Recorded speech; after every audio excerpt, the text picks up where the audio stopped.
Chapter 959, True Colors. Extremely disgusting. _6. Anai Tsuehua found it strange again. When she first saw Dr. Jiang, she felt a sense of familiarity, and now seeing Jiao Wentong, she felt even more familiar with him. What was the connection between these two people? Moreover, the feeling of familiarity that Jiao Wentong evoked in her seemed even stronger. It was as if something in her mind was on the brink of bursting forth. Very strange. Why would that be? Mom, does Dr. Jiang have any other siblings? Anai Tsuehua turned and asked. Madame Zheng said, I think there's an older brother. I haven't heard about a younger sister. Could it be? Although Anai Tsuehua didn't finish her sentence, Madame Zheng already understood her meaning. You mean to say, could she be Dr. Jiang's daughter? Anai Tsuehua nodded. Madame Zheng frowned slightly. Jiang Yan is a very scheming person. It's hard to say for sure with her. It seems you'll need to have someone look into this. It was odd, but ever since she met Jiao Wentong, Madame Zheng felt unsettled. Having returned to Lu Qinian's side, Jiao Wentong was breaking out in sweat again and again. The Zheng family held significant power in Beijing, and since they had come from Taiwan Island, they were currently unable to challenge the Zheng family. If Madame Zheng discovered that matter, everything would be over. Had he known this would happen, he should have let Lu Ru make the phone call. Such an unnecessary trouble brought upon himself. Truly bad luck. Mom, are you very hot? Why are you sweating so much? Lu Ru approached Jiao Wentong and asked curiously. Although it was summer, the bamboo groves on either side of the road brought cool breezes, making it not feel hot at all, but Jiao Wentong kept perspiring. Jiao Wentong wiped off her sweat.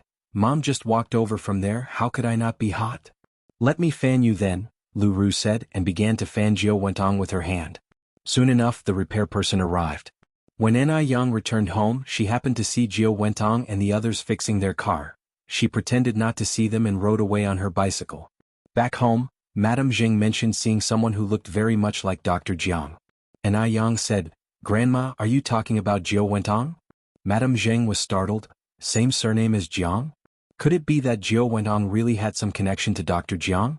Anai Yang clarified, it's the Jiang character with the 3 water radicals. Oh, Madame Zheng nodded, I see. Grandma. Anai Yang suddenly became more serious. Go on Yang Yang, said Madame Zheng. Anai Yang continued, I think she might be Dr. Jiang's sister, Jiang Ji. Although the information they found claimed that Jiang Ji was dead, Anai Yang always felt that there was more to the story. Does Jiang Yan have a sister? Madame Zheng found it strange as she had never heard Dr. Jiang mention having a sister. Anai Yang recounted the matter of Jiang Ji to Madame Zheng and also mentioned the relationship between Zhao Shuiwei and Jiao Wentong. Upon hearing this, both Madame Zheng and Anai Tsuehua were surprised. So, she's the woman that faithless man remarried? Said Anai Tsuehua. Anai Yang nodded, yes. Anai Tsuehua continued, no wonder I felt something was off about her. I wish I had never lent her my phone. Anai Tsuehua was filled with regret. At the Lu family mansion, Lu Qinian was furious. What should we do, Dad? Now Auntie doesn't want me as her daughter anymore. You have to think of something quickly. Lu Ru was aching for that bracelet. That bracelet was rightfully hers. Lu Qinian said, Xiaoru, don't worry, Dad is thinking of a solution. Jiao Wentong sighed, forget it, Haoshan, let's go back to Taiwan Island. You saw how big sister acted today, she won't give us the treasure map. Staying here, she always felt uneasy, she couldn't stay any longer. Lu Qinian couldn't believe it. Wentong, what nonsense are you talking about? I won't go back unless I get the treasure map. Lu Qinian could wait, but she couldn't. Jiao Wentong narrowed her eyes, a plan forming in her mind, then said, Haoshan, I do have a method. Speak.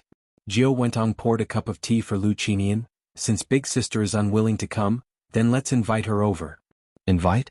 Haven't we already invited her? Lu Qinian retorted. The problem was Zhao Shuiwei simply didn't want to come. Jiang Yan smiled, took a sip of tea and continued, this invite is not the same as that invite.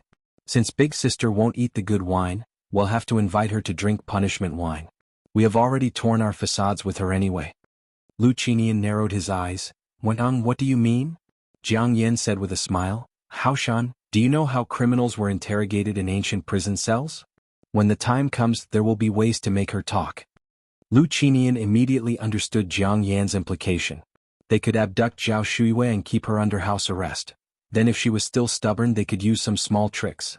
Moreover, Zhao Shuiwei didn't have any children. Even if she disappeared, probably no one would care. So when shall we go? Lu Qinian continued to ask.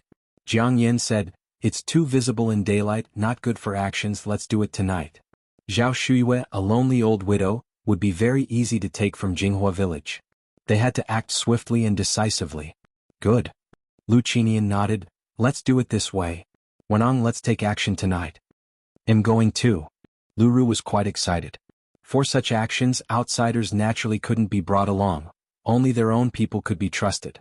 Lu Qinian said, good, Xiaoru will also go, but we mustn't let your brother find out about this. Lu Ru then said, but at home my brother always sees her. What if she talks nonsense when the time comes? Jiang Yen smiled, that's easy to handle, just say she has a mental illness. Your brother is simple-minded, he won't suspect a thing. Who would take the nonsense of a mentally ill person seriously? After solidifying the plan, Jiang Yen began preparing for it. As the moon rose over the willow tips, a sedan quietly left the mansion.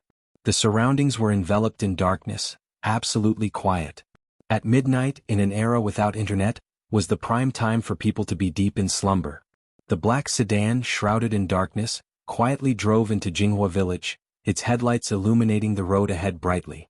Because Jinghua village had a good ambience, few people kept dogs, so when the car entered, besides the engine noise, there was almost no other sound.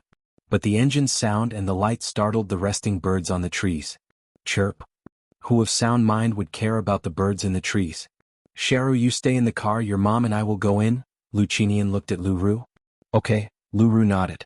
Since it was summer, people didn't close their windows when sleeping, which made it convenient for Jiang Yen. She pulled out a tube, aimed it at the window, and blew white smoke into the room. Will this really work? Lu Qinian asked. Don't worry, it will be fine. Jiang Yen reassured him and tossed a small stone into the room. Seeing that even the noise of the stone hitting the ground didn't wake Zhao Shuyue, Lu Qinian breathed a sigh of relief. Chapter 960. What goes around comes around. After confirming that the person inside had entered a deep sleep, Lu Qinian and Jiao Wentong circled around to the front door, ready to pry it open. Before prying the door, Jiao Wentong pulled out a pair of thin gloves from his pocket and put them on. Doors like this can only stop a gentleman, not a petty thief. Thus, the two easily pried the door open. Creak! The ancient wooden door made a heavy sound. Clearing the clouds to see the moonlight's clear glow illuminated everything inside the house brightly. Jiao Wentong, holding Lu Qinian with one hand and a flashlight with the other, headed towards the inner room. Haoshan, be gentle. Lu Qinian nodded. Zhao Shuyu's bedroom was still locked, and Jiao Wentong took out his lock-picking tools and quickly pried the lock open. The two of them walked into the bedroom together. Zhao Shuyue was sleeping on the bed. In order to prevent Zhao Shuyue from hiding the treasure map at home, the two of them flashed their flashlights around, tossing the place upside down. This medicine was very effective. The noise they made while searching was loud, but Zhao Shuyue didn't wake up. Haoshan, Jiao Wentong found an old dressing box in the corner. Look at this. Although the dressing table was quite old, one could still see that it was made of fine golden Nanmu wood, and the cover of the dressing box was locked with a small brass lock that had turned green with rust. This is a good item, let's take it for now. Lu Qinian immediately recognized it as Zhao Shuyu's bridal dowry. As he spoke, Lu Qinian continued, let's go look over there. Since Zhao Shuyue wouldn't wake up anytime soon, they could take their time searching. If they could find the treasure map, they wouldn't need to waste their energy taking Zhao Shuyue back. Ai Yang woke up at exactly 12:20 a.m., feeling a bit thirsty. She turned on the light and got out of bed for water. Even though the day was very hot, the night wasn't hot at all. A cool breeze was blowing in from the outside, making one feel refreshed. Ai Yang drank water while looking out the window. The moonlight was beautiful tonight. Everywhere was draped in silvery white, as if the earth had been covered with a hazy veil. But Ai Yang wasn't in the mood to appreciate the scenery. For some reason she felt that something was off tonight. Weird. What was it? Could it be that she was overthinking? What could happen in the dead of night? After drinking the water, Ai Yang turned off the light and went back to bed to sleep. Meanwhile, Jiao Wentong and Lu Qinian had been searching the house for a long time without finding the treasure map, so they had no choice but to give up and take Zhao Shuyue with them. Jiao Wentong pulled up Zhao Shuyue. Haoshan, lend a hand. Be careful. A fat cat was sleeping next to Zhao Shuyue, and because of the drugs, the fat cat was also sleeping very soundly, not making a single movement. Okay. Snap. Just then, A little bird that had been perched on the windowsill suddenly spread its wings and flew out, the sudden sound startling both Lu Qinian and Jiao Wentong in the room. Jiao Wentong looked back and saw that it was only a small bird, and heaved a sigh of relief. Just a bird. It's nothing. Lu Qinian exhaled deeply, his forehead breaking out in a cold sweat. The bird that just flew away wasn't ordinary, it was Duo. Although Zhao Shuiwe kept a hateful and exceedingly ugly fat cat at home, Duo still liked Zhao Shuiwe very much. Because Zhao Shuiwe often fed it a lot of delicious food. Seeing the bad guys about to take Zhao Shuiwe away, Duo was so anxious it could break its wings, flying with all its might towards the small courtyard of the Enai family. Yang. The moment Duo flew in, Enai Yang heard it and she quickly switched on the desk lamp. What's wrong, Duo? Normally, Duo wouldn't disturb her in the dead of night. Unless something had happened. Thieves. Duo flapped its wings vigorously. Granny Lu. Thieves. Enai Yang's brow twitched and she took a jacket out of the closet, putting it on as she walked. I'm going over to Granny Zhao's house now, and you go down to call my parents. After calling my dad and mom, go and shout around the village. Enai Yang had a hunch that this thief was different from the ordinary thief. If the whole village was alerted, everyone would be witnesses and the situation would be easier to handle. Duo immediately flew downstairs. Thieves? Catch the thieves. Enai Tsuehua and Shengguan Dehui weren't as sensitive as Enai Yang. It took several shouts from Duo to awaken the couple. Chapter 961. Evil is met with evil. _2. The two people heard there was a thief and immediately scrambled up from their bed. Every level of the Enai family home was brightly lit, along with Duo's shouting. Soon old Madam Zheng, old Master Zheng, Shengguan old Madam, and Enai Qinggui were also awake. Then the lights in the neighboring houses were turned on. There's a thief. Husband, quickly get up and take a look.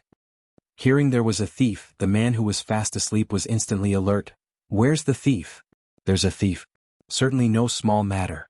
You should know that Jinghua village was very peaceful and the villagers were quite united. Petty thieves and pickpockets hardly dared to target Jinghua village. Yet tonight, a thief had actually come. I don't know, you quickly go out and take a look. All right. The man didn't even have time to put on a coat, just went outside in his boxers and bare-chested. The man went outside to take a look. My goodness. Nearly the entire village, men and women, young and old, had all gotten up. The crowd was noisy. The man went back inside. Seems like Auntie Liu's place has attracted a thief. He'll go over and take a look. You watch the children at home, lock the door and don't open it for anyone. Zhao Shuiwe was a widow and an elder in the village, without sons or daughters, so her affairs were everyone's concern. Her home having drawn a thief, everyone definitely wouldn't stand by idly. The people of Jinghua village were not to be trifled with. Take this with you. The woman casually picked up an axe and handed it to the man. Take it for self-defense. If that thief dares to bully Auntie Lu, use this to chop him. All right. Then he'll go first, you watch the children at home. The man took the axe and ran outside. It was night, but Jinghua village was busier than during the day. Suddenly, the village was ablaze with lights and filled with a noisy tumult, which scared the living daylights out of Jiao Wentong and Lu Qinian. Fortunately, they had already put Zhao Shuiwe in the trunk of the car. To prevent Zhao Shuiwe from causing trouble during the transport, Jiao Wentong had tied her hands and feet with ropes and gagged her mouth with a towel. Quick. Haoshan, let's get in the car. Jiao Wentong urged Lu Qinian. Because his parents hadn't come over, Lu Ru had fallen asleep in the car and now mumbled groggily, Mom, Dad, why did you only just get here? I was getting so anxious. Lu Qinian didn't have time to explain anything, hurriedly got into the passenger seat, and was about to close the door when a pale, slender hand pressed on the car door, seemingly without much effort, but no matter how hard Lu Qinian tried, he couldn't close the door. Uncle Lu, what are you trying to do this late at night? The owner of this hand was none other than Enai Yang. Suppressing the panic in his heart, Lu Qinian replied with a smile, Oh, it's Yang. I was just visiting your Grandma Zhao's house. Enai Yang narrowed her eyes. Paying a visit in the middle of the night? Lying through your teeth. Jiao Wentong joined in with a smile. We just came to check on Big Sister. It's getting late, we should be heading back. Just then, the voice of Enai Tsuehua came from the other side. Yang. Hearing that a thief had visited Jinghua village, Enai Tsuehua was almost frantic with worry, scared that Enai Yang might have encountered danger. No matter how capable Enai Yang was, she was still just a young girl, and there wasn't a mother in the world who wouldn't be concerned about her own daughter. Mom? An Yang looked back. In the time it took to speak, taking advantage of An Yang looking away, Jiao Wentong immediately shut the car door. Haoshan, let's hurry and go. Lu Qinian slammed on the accelerator, and the car shot out like a rocket. An Yang curved her lips slightly, not in a hurry, just looking ahead like that, her composure unshakable. Seconds later, a piercing screech of brakes was heard from the front. SS. Having lived in Jinghua village for so long, An Yang naturally knew the character of the villagers. Under such circumstances, the villagers wouldn't sit idly by.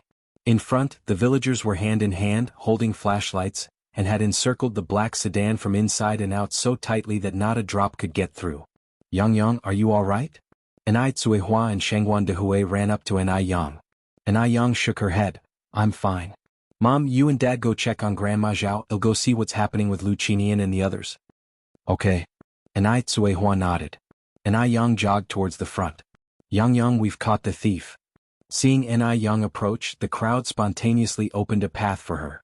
Beat this damn dog to death. He even dared to come to Jinghua village. Yeah. Beat him to death. Lu Qinian knew things had gotten serious and hurriedly opened the car door to get out, taking out cigarettes from his pocket and distributing them to the crowd. Misunderstanding. Fellow villagers, this is a misunderstanding. I'm a relative of Shuyu's family. This is my wife and my daughter is sitting in the car. We came to see Shuyue, we're not thieves. Chapter 962. Evil is met with evil. _3. Who is Shuyue? The matter about Zhao Shuyue hadn't spread through the village yet, so everyone knew her only by her last name Lu and didn't know her real name. Before the situation was clarified, everyone reacted defensively, and no one dared to accept the cigarettes from Lu Qinian's hand. What if it was a thief? Jiao Wentong followed up and said, Shuyue is the Aunt Lu you've been talking about, and Aunt Lu is my older sister. Due to some reasons, we had only recently recognized her as our sister. You see, when sisters chat, they lose track of time, and before we knew it, it was midnight. We are all family here. Family? Upon hearing this, the villagers exchanged glances. These past few days, Lu Qinian and Jiao Wentong had indeed frequently visited Jinghua village, so the villagers were somewhat familiar with the couple. Could it be that they had made a mistake? Since we are all family, why are you all acting so guilty? Must be because you are hiding something shady. Anai Yang walked through the crowd, followed by the light from the villagers' flashlights, shining like a vast snowy glow. It really is a misunderstanding. Lu Qinian wiped the sweat from his forehead. Yang, do I look like the kind of person who would sneak around stealing? Besides, how many petty thieves drive a sedan? We just came to check on Shuyue. A sedan itself costs at least 70 or 80,000 yuan. Who would buy a sedan and still steal? It must be said Lu Qinian's words did make some sense. After hearing this, the villagers relaxed their guard. I think it's quite possible. Anai Yang crossed her arms and looked down on Lu Qinian. Psychology says that people sweat profusely when they are highly nervous. Uncle Lu, is it very hot tonight? Saying this made Lu Qinian even more nervous. For some reason, even though Anai Yang was just a teenager, he couldn't help but feel incredibly anxious, with cold sweat layering his back. He couldn't control it. In front of Anai Yang he was like a mouse seeing a cat. We really didn't steal anything. Jiao Wentong opened both sides of the car doors. If you don't believe it, you can check for yourself. Villagers stepped forward and shone flashlights inside the car. Aside from a young girl sitting in the back seat, there seemed to be nothing else. Lu Ru, who was like a pampered young lady, had never experienced a situation like this and was nearly scared to death.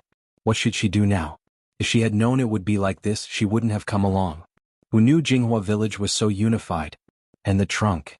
Anai Yang spoke indifferently. Just because there's nothing inside the car doesn't mean there's nothing in the trunk. It was the middle of the night. This family of three wouldn't come here for no reason. Moreover, since Zhao Shuyue was born into a wealthy family, she might hold something Lu Qinian desperately wanted. The village chief shone his flashlight at the trunk. Open the trunk and let us see. Hearing the word trunk, Lu Qinian swallowed hard, the nervousness he had suppressed now surging back. His mind went blank. Jiao Wentong was quicker to react, pressing her hand against the trunk. The trunk contains our private items, it's not appropriate to show you. Even the police need a search warrant to search, and you have no right to inspect our trunk. Seeing Jiao Wentong act this way, Lu Qinian quickly stood in front of the trunk. If someone saw what was inside the trunk, they couldn't clear their names even if they jumped into the Yellow River. Why had the night turned so bizarre, rousing the entire village? Lu Qinian felt extremely unsettled. Search, ordered the village chief. Just as two villagers were about to come forward, Jiao Wentong continued, "You want to search our trunk without a warrant? That's illegal. It's an offense that could land you in jail." Jail? Hearing this, the two villagers who were about to proceed instinctively stopped. In such good times, who wanted to end up in jail? Just then, Anai Tsuehua and Shengguan Dehui came running from behind, panting, "Yang Yang, your Grandma Liu's house has been turned upside down, and she's not at home." Maybe because she was used to calling her Grandma Lu, Anai Tsuehua had a hard time changing her way of addressing. Hearing this, the nearby villagers immediately perked up again. Chapter 963, What Goes Around Comes Around. _4. Stay alert. Nobody's home and the house has been turned upside down. Who the hell did this? It's so obvious. Surround them. Don't let them get away. God damn it. Where have you taken Auntie Lu? No, it wasn't us. Folks, you've got it all wrong. Zhao Shuyue really is my elder sister. Think about it, everyone. Would I hurt my own sister? It was them. They've hidden my sister away. They want to kill her. And then they want to frame us for it. When Jiao Wentong got to this point, he suddenly pointed at Anai Tsuehua and Shengguan Dehui. Their family has been eyeing us with contempt for a long time. They did it on purpose. Villagers, you must seek justice for my sister. Not a single good person exists in that family, whether old or young.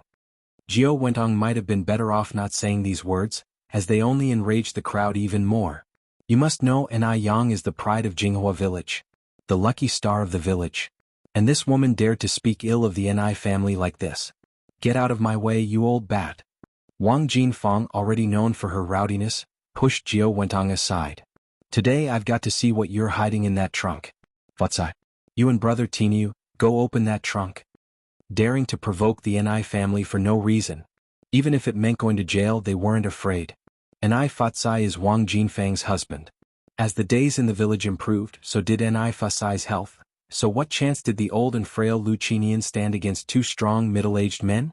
Zhou Qingshang and Han Xiaoqing quickly subdued Jiao Wentong from the left and the right. The villagers were accustomed to farm work and had strong bodies.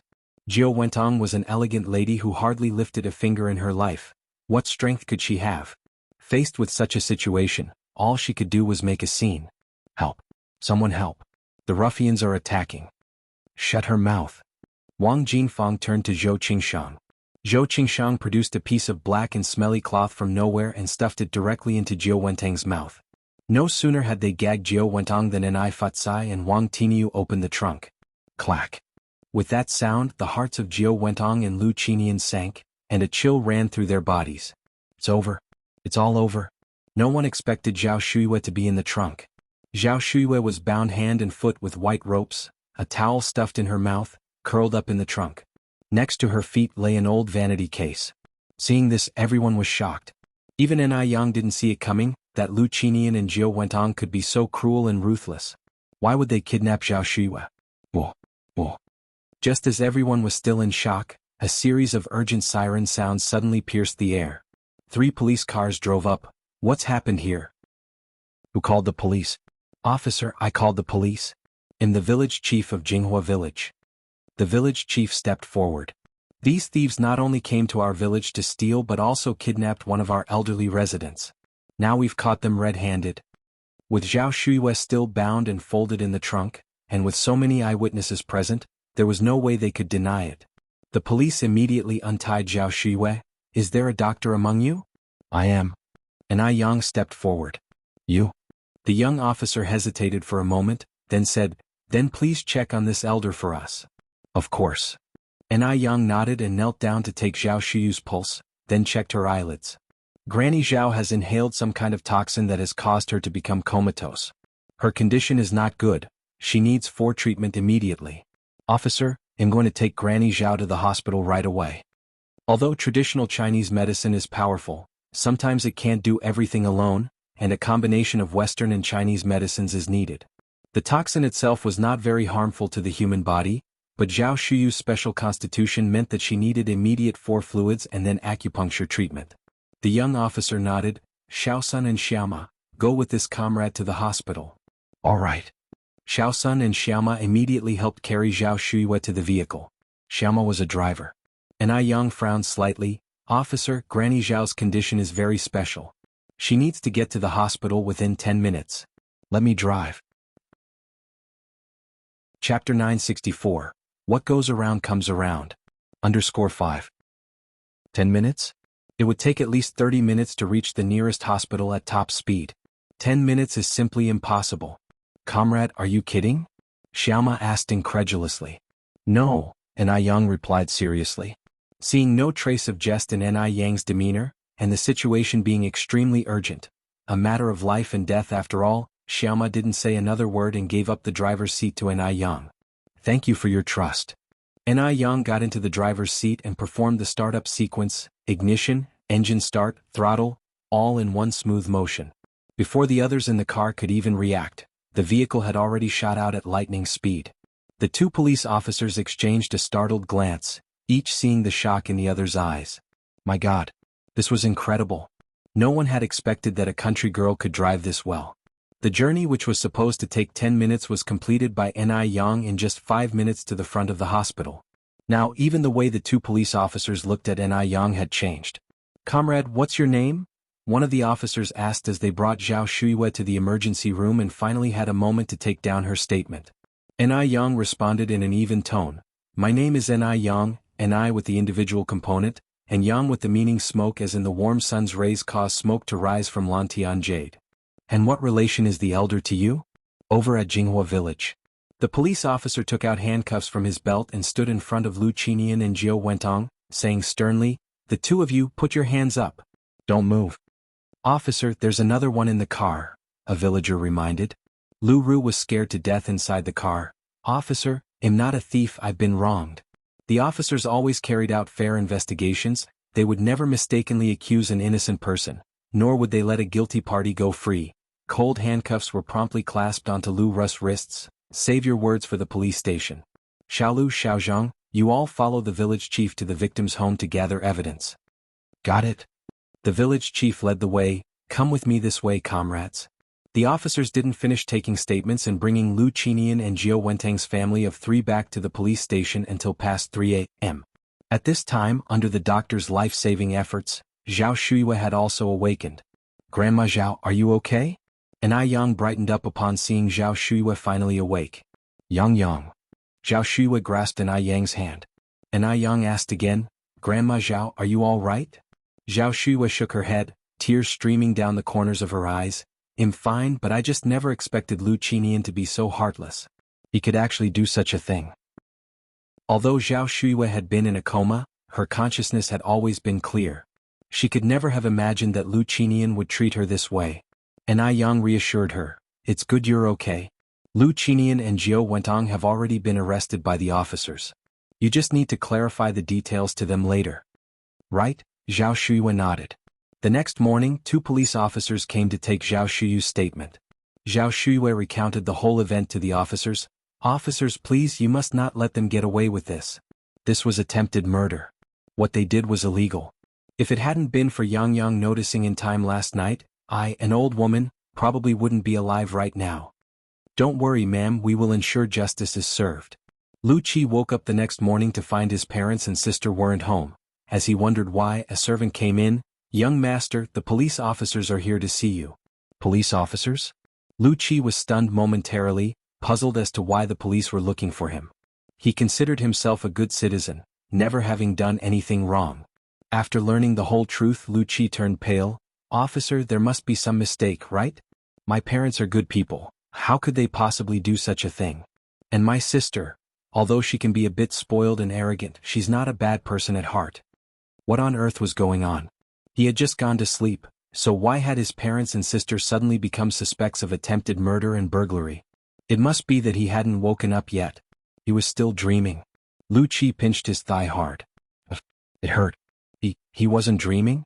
Lu Qi suddenly laughed. Officer, you must be joking with me this early in the morning. It had to be the officers playing a joke on him. Chapter 965. What goes around comes around. _6. With those words, Lu Qi continued, Comrade police officer, does our family look like one that needs to commit theft? Theft? It's simply non-existent. Their family wasn't struggling to get by. Murder attempt was even more unlikely, as they had just arrived in Beijing not long ago and hadn't made any enemies. The police officer said sternly, "Comrade Lu Qi, do you think we, the police, would joke about such matters?" The crime suspects Jiao Wentong, Lu Qinian, and Lu Ru and others were caught red-handed by the villagers of Jinghua village. "You better come with us to the station." Lu Qi's smile froze at the corner of his mouth. Okay, just wait for me a moment."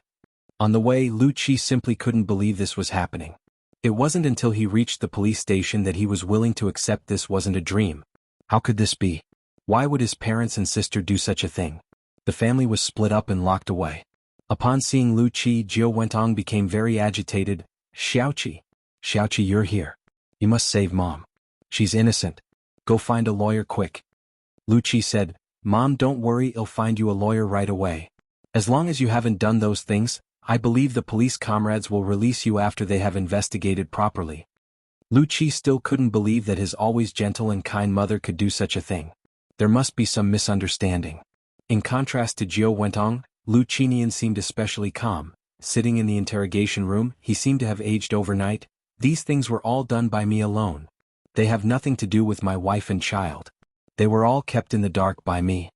Hearing this, Lu Qi was stunned. So, it turned out they really did these unforgivable deeds. What? Why would they do such a thing? "Dad." Lu Qi rushed out. "Why? Why did you do this?"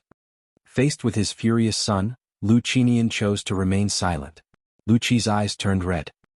He never imagined that his father, who was always a mountainous figure in his heart, could do such a thing.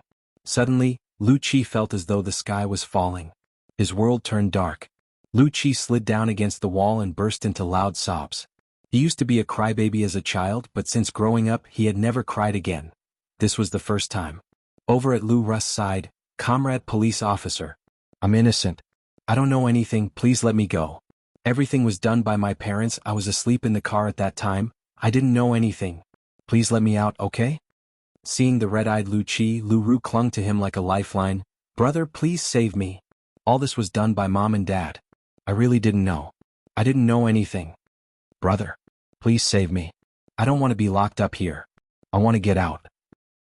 Lu Qi was Lu Ru's lifeline, but Lu Ru became the last straw that broke Lu Qi. What? Was this still his sweet and lovely sister? Or was the harmonious family he remembered just a dream all along? By the time he left the police station, Lu Qi was still unsteady on his feet. How he wished all this was just a dream. After waking from the dream, their family of 4 would still be harmonious. Just then voices came from ahead. Lu Qi looked up to see Ni Yang and Zhao Shuiwe. He quickly stepped aside and hid behind a pillar. It wasn't that he hated Ni Yang, but he felt ashamed to face Ni Yang and Zhao Shuiwe. After his parents and sister had committed such a disgrace, he, as a son and an elder brother, bore some responsibility. If he had been more vigilant the night before, he might have noticed his parents leaving the mansion and could have possibly prevented this. It was all his fault. He was responsible. Lu Qi was filled with self-blame, pounding his own head in frustration.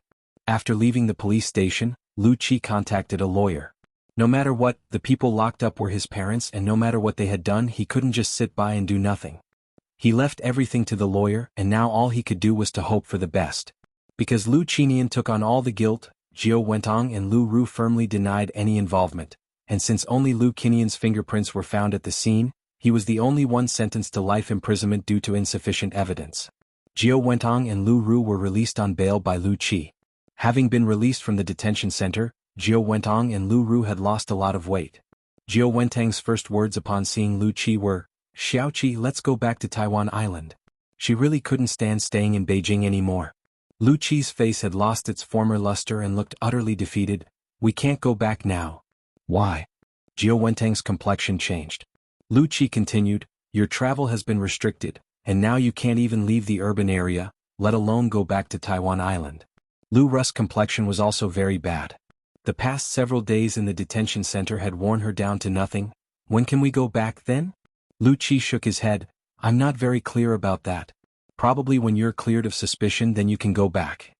His father was still locked up and would never get out in this lifetime. The two of them, one a wife, the other a daughter, not only didn't have a word of concern, but only talked about wanting to leave. So this was family affection. Ah, how grand. Xiaoqi, you must find a way. Mom can't stay here. I can't stand it for a second longer. Jiao Wentong couldn't forget the look in Ni Kuihua's eyes that night. She was afraid Ni Tsuehua might suddenly remember something. The longer she stayed here, the more danger she was in. There's no way. Lu Qi coldly brushed away Jiao Wentong's hand. You child, how can you be like this? I'm your mother. Jiao Wentong looked at Lu Qi in disbelief. Lu Qi glared at Jiao Wentong. Exactly, because one of you is my mother and the other my sister, I didn't turn a blind eye. Ask yourselves, does this truly have nothing to do with you? Don't forget. Dad is still locked up. Slap. Jiao Wentong slapped Lu Qi across the face. I'll kill you, you unfilial son. Chapter 966. The truth of the matter emerges, like stones revealed as the water recedes. Lu Qi didn't fight back, and a red, swollen handprint appeared on his left cheek instantly. But the look in his eyes when he turned to Jiao Wentong was terrifyingly cold. Lu Ru covered her mouth, watching the scene in disbelief. She hadn't expected Jiao Wentong to hit Lu Qi. All her life, she had never seen Jiao Wentong raise a hand against Lu Qi. In delivering that slap, Jiao Wentong regretted it herself. Son Xiaoqi, I'm sorry. Mom didn't mean it. I just really want to go back. I didn't mean to leave your father. Her son was born after 10 months of pregnancy. How could she not feel pain for him? She was just too anxious. Lu Qi didn't want to help her. She couldn't return to Taiwan Island, and only Taiwan Island could give her a sense of safety. Xiaoqi, can you forgive Mom, please? Jiao Wentong hugged Lu Qi, tears streaming down her face. Lu Qi's face showed no emotion. You just got back from the detention center, go upstairs and take a bath, then get a good night's sleep. He didn't blame Jiao Wentong for slapping him, but he couldn't forgive her actions. But Jiao Wentong was his biological mother. He didn't know what to do. It seemed whatever he did was wrong. Every choice seemed to be a mistake. Jiao Wentong nodded, okay. Lu Ru silently followed Jiao Wentong upstairs. After a hot shower, Jiao Wentong's condition had improved a lot. Meanwhile, in Jinghua village, the affairs of Zhao Shuyue had stirred up a storm. After so many years, everyone had just learned that Zhao Shuyue's real name wasn't Lu Zhao. She had her own name. Everyone fiercely criticized Lu Qinian and Jiao Wentong for being inhumane. Because Zhao Shuyue encountered an issue at home alone, Ni Yang once again offered to take Zhao Shuyue into the Ni family home. But Zhao Shuyue still refused. Zhao Shuyue wasn't willing to move, and Ni Yang didn't want to force her, so she brought Zhao Shuyue a 2-month-old puppy. The puppy was a Chinese rural dog. Chinese rural dogs were among the smartest and most loyal, easiest to raise dogs. Despite being only 2 months old, it was plump and fiercely protective, very protective of its owner. Zhao Shuyu's house already had Depang, so the puppy was named Xiaopang. Ni Tsuehua, after handling the matters at the factory, sat on the sofa and chatted with everyone. Yang, what ultimately happened with the case of Lu Qinian and Jiao Wentong? Ni Yang flipped a page of the newspaper she was holding. Jiao Wentong and her daughter Lu Ru have been released on bail, while Lu Qinian was sentenced to life imprisonment. Old Lady Zheng chimed in, it looks like Lu Qinian will die in prison, but how could Jiao Wentong have been released on bail? She was clearly in cahoots with Lu Qinian. Even if she wasn't the mastermind, she must have been an accomplice. This involved robbery and attempted murder. How could she be released? Ni Yang explained, because Lu Qinian took all the blame himself, and only his fingerprints were found at Grandma Zhao's house. The police had no choice but to release her. Though Jiao Wentong has been released on bail, she still hasn't been cleared of suspicion and is not allowed to travel freely. The situation was twofold. While Lu Qinian wasn't a good husband to Zhao Shuyue, he was an invaluable husband and father to Jiao Wentong. Such a person was both pitiable and detestable. Old Lady Zheng nodded, I see, I didn't expect Lu Qinian to have such resolve. Ni Tsuehua frowned slightly, I always feel like I've seen Jiao Wentong somewhere before. Yang, do you know where she's from? It was the first time Ni Tsuehua had mentioned this, so Ni Yang quickly put down the newspaper. About that, I once indirectly asked Lu Qi.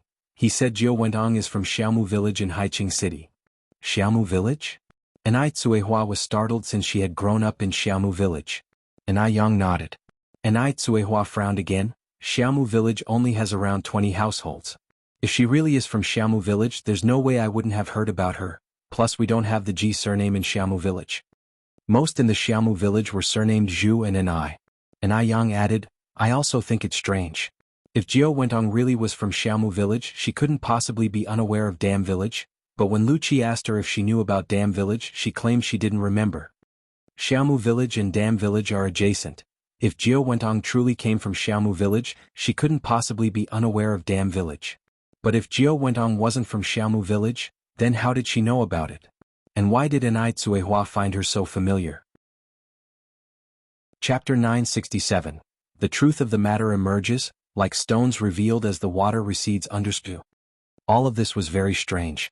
Only if you've seen someone before can you find them familiar. Mom, think carefully. Have you met Jiao Wentong before? Enai Yang continued to ask. Enai Tsuehua pinched her temples. I can't remember, and every time I start to think about these questions, my head throbs painfully. It's really uncomfortable. Over the past few days she still couldn't recall where she had seen Jiao Wentong before, and her head was still aching terribly. Enai Yang narrowed her eyes. Let me take a look at you.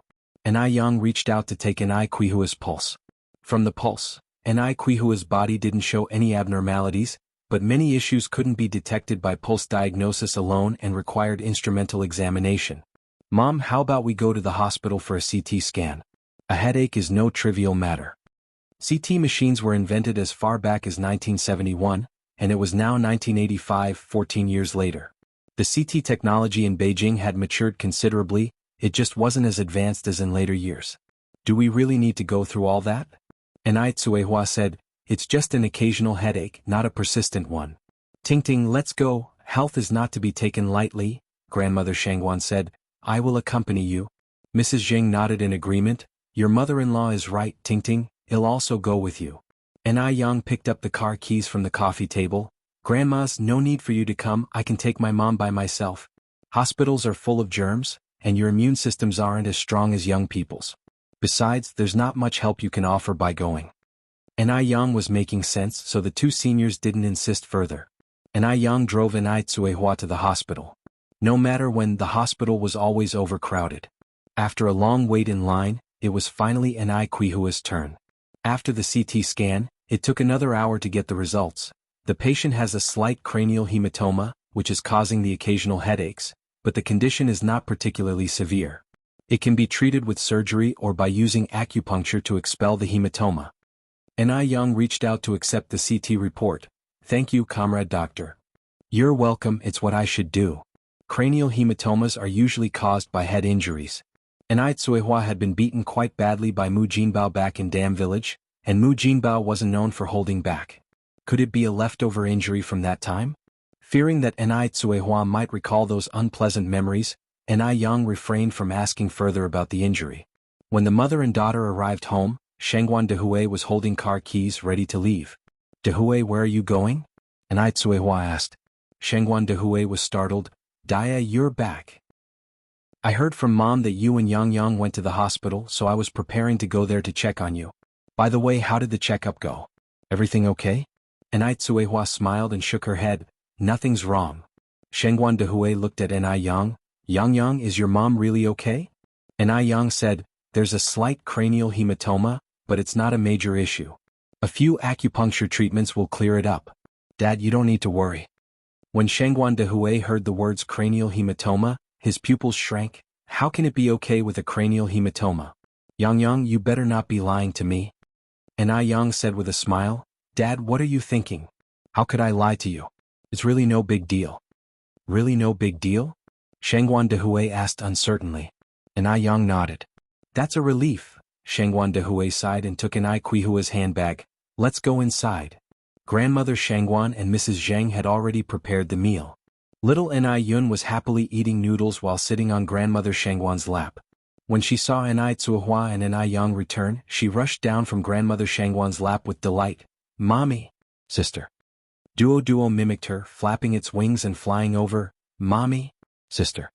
The image of the two was filled with love. After dinner, Enai Yang performed acupuncture on Enai Tsuehua. Seeing the gold needles being inserted into Enai Quihua's head one by one, Shangguan Dehui nervously extended his hand in front of Enai Tsuehua. Dia, does it hurt? If it does, you can bite my hand. Enai Tsuehua said with a smile. It doesn't hurt at all. Not only did it not hurt, it was quite comfortable. An acupuncture session lasted an hour, and by the time it was finished, it was already past 8 in the evening. That night, Enai Tsuehua had a very strange dream. It was fragmented. In the dream she was first a 3 or 4-year-old child, then got separated from her mother. She walked for a long time and cried for a long time. Chapter 968, The Truth of the Matter Comes to Light _3. Panic, helplessness. Fortunately, on her way, she encountered a kind old lady who took her back home when she couldn't find her mother. The scene switched, and people from a village all gathered at the old lattice house to watch the excitement. The child, who was 3 or 4 years old, could already speak and successfully returned to Beijing with the help of the village chief. Just as she was about to return home, Anai Tsuehua suddenly woke up. Despite the coolness of the room, a layer of cold sweat broke out on Anai Tsuehua's face. Anai Tsuehua fumbled to switch on the lamp and sat up leaning against the headboard. "What's wrong, Dia?" Shengguan Dehui groped for his glasses on the bedside table and put them on. "Did you have a nightmare?" "Yes," Anai Tsuehua nodded. "Don't be afraid," Shengguan Dehui patted Anai Tsuehua's back. "Dreams are the opposite of reality." "I feel like I dreamed about my childhood," Anai Tsuehua said, "but I'm not sure if that was me." Strange to say, a child of 3 or 4 should have their own memories, although incomplete there should be some, but Anai Tsuehua's memories of her childhood were extremely vague. She couldn't remember anything before the age of 5 or 6. "What did you dream about?" Shengguan Dehui asked as he got out of bed to pour water for Anai Tsuehua. Anai Tsuehua took the water glass, drank a sip, and then began to describe that strange dream. Shengguan Dehui adjusted his glasses. "I think what you dreamed about is very likely to be true. Sometimes, the mind forgets but the subconscious remembers." Anai Tsuehua said, "But I clearly dreamed that the village chief grandfather sent me back to Beijing, so why did I end up in Xiaomu village later?" Shengguan Dehui slightly furrowed his brows. "Maybe the you in the dream was so eager to go home that the part about returning to Beijing was also added by your subconscious?" "Is that so?" Anai Tsuehua asked. Shengguan Dehui glanced at his watch. "It's only 1 in the morning now, and I don't have to work tomorrow since it's Saturday. To prevent you from having another nightmare, why don't we do something meaningful?" Anai Tsuehua rolled her eyes at Shengguan Dehui. "Turn off the light." Once the light was turned off, darkness enveloped the whole room, swallowing all sounds. Anai Tsuehua typically got up every morning to cook breakfast, but this morning the person in the kitchen was Shengguan Dehui. "Dad, why is it you?" Anai Yang expressed her surprise. "I thought it was Mom." Shengguan Dehui rinsed the pot with water. "Your mom didn't sleep well last night and I don't have to work today. Yang, what would you like to eat?" "I'll make it." Anai Yang opened the fridge and took out a bottle of mineral water. "I'm fine with anything you decide." "That sounds good," Shengguan Dehui smiled. "Then I'll just whip something up." "Okay," Anai Yang took the mineral water. "I'll go for a run first." "All right," Shengguan Dehui nodded. Anai Yang went for a run every morning. At 6 in the morning, the sun was just rising. The sky was a clear blue, a gentle breeze was brushing through, birds chirped around, the rich fragrance of honeysuckle lingered in the air, and by the road, the farmland was filled with roses and portulaca. The endless view was absolutely refreshing. As soon as Anai Yang stepped out, Duo followed. "Good morning, Yang." "Good morning, Duo." Duo flapped its wings. "Good morning." "Good morning." Duo didn't know many phrases, sometimes repeating the same phrase dozens of times, even more repetitive than a loop machine. Along the road, as they encountered villagers at work, Duo kept repeating, "Good morning." Everyone was amused by Duo first thing in the morning, starting the day in a cheerful mood. Duo is really smart. It's Yang's good upbringing. Indeed. My boy at home saw how well Duo was raised and caught a mina to rear a month ago. Just when it learned to fly, it disappeared. What a waste of time raising it. Lu family mansion. Jiao Wentong did not sleep well last night. Every time she closed her eyes, she recalled her experiences in the detention center. She didn't want to go to prison. Not at all. What should she do? Once that thing was discovered, she would be ruined. Jiao Wentong sat on the bed, painfully clutching her hair. If only she had never come back. She regretted it. Lu Qinian being locked up was secondary. She never truly loved Lu Qinian. Seriously, who in their right mind would fall in love with a man 30 to 40 years older than themselves? She was worried about her own safety. If she had not come back, she wouldn't have encountered Anai Tsuehua, and if she hadn't met Anai Tsuehua might not have remembered those things. Chapter 969, The Truth of the Matter Comes to Light _4. Anai Tsuehua had become a ticking time bomb to her. No telling when she might explode.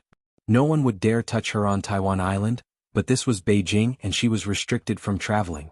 Realizing this, Jiao Wentong rushed downstairs. Xiaoqi, Mom is begging you, please take me away. Shall we go back to Taiwan Island? Lu Qi sighed. Mom, you can't leave now.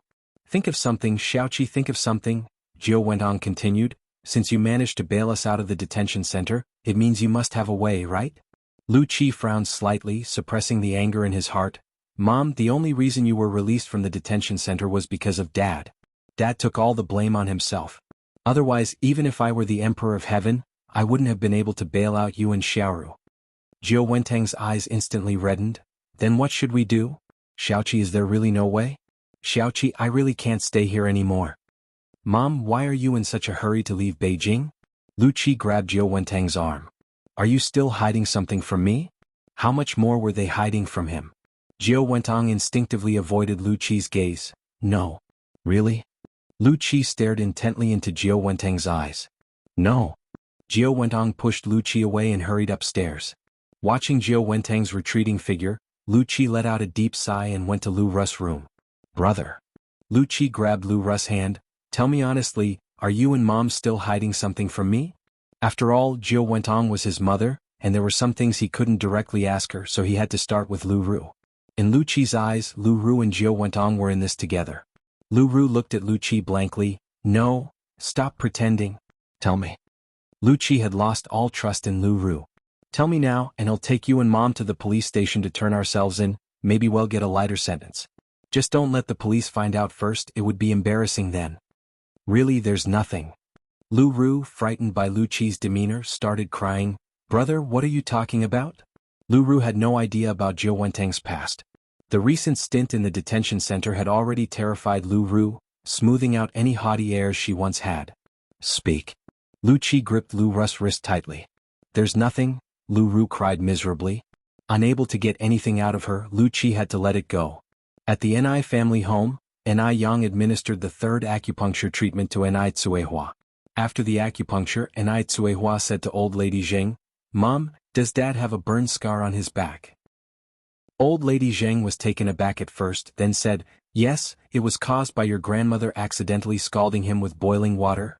Ni Quihua's face changed, realizing that everything that happened in her dream was true. Mom? Ni Tsuehua suddenly grabbed old lady Zheng's hand, her eyes becoming red. I remember everything. Tingting, what do you remember? Old lady Zheng said nervously, Don't rush, take it slow. With a choked voice, Ni Tsuehua said, I was sent to Xiaomu village and the person who sent me was Jiao Wentong. Here's how it happened. After getting separated from old lady Zheng years ago, young Ni Tsuehua was picked up by a local old woman who, seeing the child's refined manner, decided to hand her over to the village chief. After several transfers, the village chief took her to Beijing. Upon arriving in Beijing, a beautifully dressed young woman appeared, claiming to know old lady Zheng and Zheng Jun, saying they were good friends, and so the village chief handed Ni Tsuehua over to her. As soon as the village chief left, the young woman showed her true colors. Ni Tsuehua bit her while attempting to escape, and furious, the young woman picked up a nearby vase and knocked Ni Tsuehua unconscious. The cerebral contusion suffered by Ni Tsuehua dated from that time. Because she wasn't sent to the hospital in time, she developed a persisting high fever that night, terrifying the young woman. She took a night train and delivered Ni Tsuehua to a rural family in Xiaomu village, miles away, along with some money. When Ni Tsuehua woke up, she had no memory of her past. I remember she had a sister who called her Aji. Ni Tsuehua said. Chapter 970. The truth of the matter, everything comes to light under. Aji, Ni Yang narrowed her eyes. The doctor's sister is named Jiang Ji. Mom, the woman who took you to Xiaomu village was Jiang Ji, and Jiang Ji is Jiao Wentong. Haiqing City is just near the port, so it's easy for Jiang Ji to go to Taiwan Island from there. If Jiao Wentong was Jiang Ji and Jiang Ji was Jiao Wentong, that would explain why Ni Tsuehua was thousands of kilometers away from where she was lost.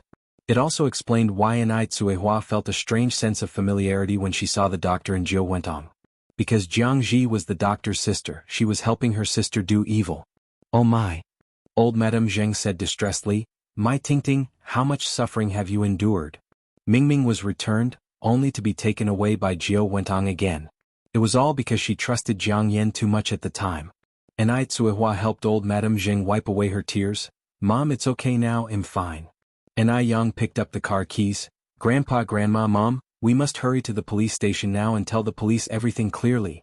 The case of Quihua's disappearance was still on record at the police station, just in case there was a chance for the truth to emerge.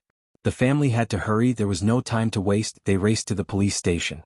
Lu Qi knew the police would knock on the mansion's door again one day, but he didn't expect it to come so soon. Is Comrade Jiangji here? We are from the municipal police department, and this is an arrest warrant. Jiangji? Lu Qi asked confusedly, Officer, are you mistaken? We don't have anyone named Jiangji here. Jiao Wentong was just coming downstairs at this moment, and upon hearing this conversation, her legs went weak. She remembered. She knew that one day Cuihua would remember. Several officers bypassed Lu Qi and went straight to Jiangji, flashing handcuffs. Jiangji, you are involved in a case concerning child trafficking. Please come with us. Child trafficking? Lu Qi's eyes widened in shock. He never could have imagined Jiao Wentong committing such a crime. Officer, you must be mistaken. My mother's name is Jiao Wentong, not Jiangji. Besides, she just arrived in Beijing less than 2 months ago. How could she possibly be involved in child trafficking? Jiao Wentong cried out loudly, Xiaoqi. Xiaoqi. Save me. Mom doesn't want to go to jail. Mom is innocent. Xiaoqi. One of the officers looked up at Lu Qi. Jiao Wentong is just her alias, her real name is Jiangji. Jiangji was stunned. He looked at the woman before him, his mother, and felt she was a complete stranger. What else was his mother hiding from him? Mom, I'm only asking you one thing right now. Lu Qi walked over to Jiao Wentong, his eyes red. Am I really your biological child? Am I? Yes, Xiaoqi. You are my biological child. You are my own son. I carried you for 10 months before giving birth to you, Xiaoqi. You can't ignore your mom now. Both Lu Qi and Lu Ru were Jiao Wentong's biological children. Although she didn't have much affection for Lu Qinian, she hadn't done anything to wrong him. Lu Ru was startled by the commotion downstairs and came down to see the scene, shocked. Mom. Brother. What's going on? Lu Qi pressed his temples in agony. Xiaoru, you must save Mom. Jiao Wentong shouted. The officers took Jiao Wentong away, and Lu Ru chased after them, watching helplessly as Jiao Wentong was put into the patrol car. Then Lu Qi also drove Lu Ru to the police station to find out what was happening. After all, Jiao Wentong was his biological mother, and he couldn't just stand by indifferently. After arriving at the police station, Lu Qi learned the whole story. He hadn't realized that his mother had done such a thing when she was young, fleeing to Bay Island. All these years she had lived an idyllic life on Bay Island, but the family of the child she had taken was plunged into endless pain. Officer, may I see the victim? He asked. The officer was taken aback, probably thinking, your mother is a human trafficker and you want to take revenge on the victim? Seeing that the officer might have misunderstood, Lu Qi continued, Officer, my mother has done something unforgivable and my sister and I would like to apologize to the victim and their family. Perhaps an apology could hardly make up for anything, but without an apology he felt uneasy. Okay, the officer nodded, come with me this way. If you find any errors, ads pop up, ads redirect, broken links, non-standard content, etc. Please let us know reports so we can fix it as soon as possible. The truth of the matter, everything comes to light _6. Lu Qi followed the police officer's steps, looking back at Lu Ru. Let's go. Lu Ru looked at Lu Qi incredulously. Had Lu Qi gone mad? At this time, to approach the victim and their family was blatantly asking for trouble. They might even get physically attacked. Brother? Lu Ru tugged at Lu Qi's sleeve. I must go. Lu Qi stated firmly, you're coming with me. With no other choice, Lu Ru had to follow. Upon reaching the lobby, the police officer introduced them. This is the victim, and these are the victim's family members. After saying this, the police officer introduced Lu Qi to everyone. Lu Qi had never expected that Yang was the daughter of the victim. He already felt guilty towards Yang, and now he was even more overwhelmed with shame. Seeing Yang among the victim's family, Lu Ru was also stunned. She used to look down on Yang the most, and now, unexpectedly, she had to apologize and admit her wrongs. What a twist of fate. If it were all possible, she would spend her entire life peacefully on Taiwan Island and never set foot in Beijing again. Unfortunately, the one thing the world lacks is a remedy for regret. I'm sorry. If it weren't for my mother, you wouldn't have been separated from Grandpa Zheng and Grandma Zheng for so many years. After he spoke, Lu Qi and Lu Ru knelt down together. A man's knees are as precious as gold. But at this moment he could no longer care about that. He did not pray for Ni Hua's forgiveness. He only hoped to satisfy his own conscience. Ni Hua deeply resented Jiao Wentong. If not for her, she wouldn't have suffered for so many years, and she could have grown up with a silver spoon in her mouth. But Lu Qi was Lu Qi, and being a mother herself, she knew she should not take out her anger on the children. Children cannot choose their birth. It was evident that Lu Qi and Jiao Wentong were not the same kind of people. Please get up. Ni Hua extended her hand to help Lu Qi and Lu Ru up. Good and evil will be repaid in the end. Your mother is already in prison. This matter has nothing to do with you too. Auntie? Lu Qi's eyes reddened. He hadn't expected Ni Hua to be so calm. Jiao Wentong had caused Ni Hua so much suffering, and Lu Qi had even prepared himself to be beaten, yet Ni Hua did not blame him at all. He was now starting to understand why Ni Yang was so outstanding, while his own sister Lu Ru was so inadequate.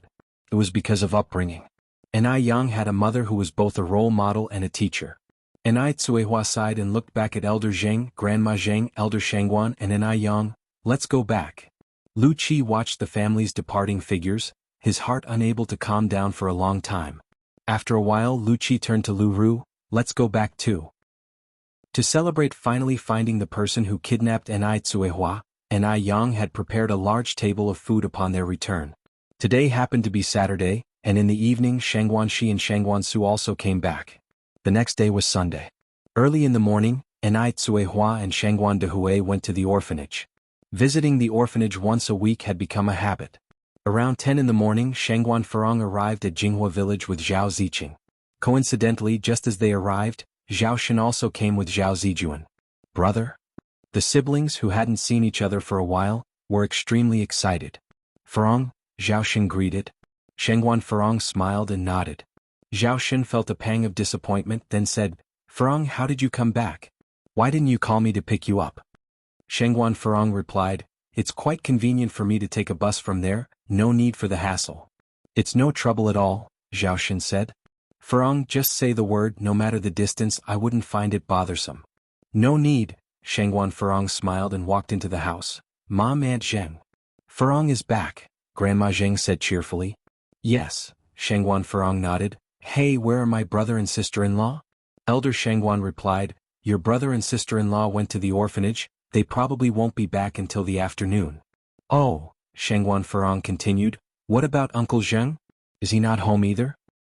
He probably took Yunyun to clear some land again, Grandma Zheng explained, smiling. Clearing land. Shangguan Furong paused, not understanding what was meant by clearing land. Grandma Zheng continued, Did you see the roadside planted with lots of honeysuckle and peony flowers when you just came? Yes, Shangguan Furong nodded. That's what your Uncle Zheng and Yunyun cleared out, Grandma Zheng explained. Shangguan Furong smiled. I didn't realize Uncle Zheng had such a pastoral heart. He just loves to be busy, doing it himself would be fine, but he always has to take Yunyun with him. In the afternoon Shangguan Furong and Zhao Shen took the children back to the Zhao family to visit Grandma Zhao. After they left, Grandma Zheng and Elder Shangguan chatted. Elder sister, do you think there's still a chance for Furong and Zhao Shen to remarry? Elder Shangguan sighed. I would like them to remarry, otherwise the children will suffer by following them, but Furong has never loosened up. So, does Zhao Shen want to remarry? Grandma Zheng asked. Elder Shangguan nodded. Grandma Zheng continued, as the saying goes, a prodigal son who returns is more precious than gold.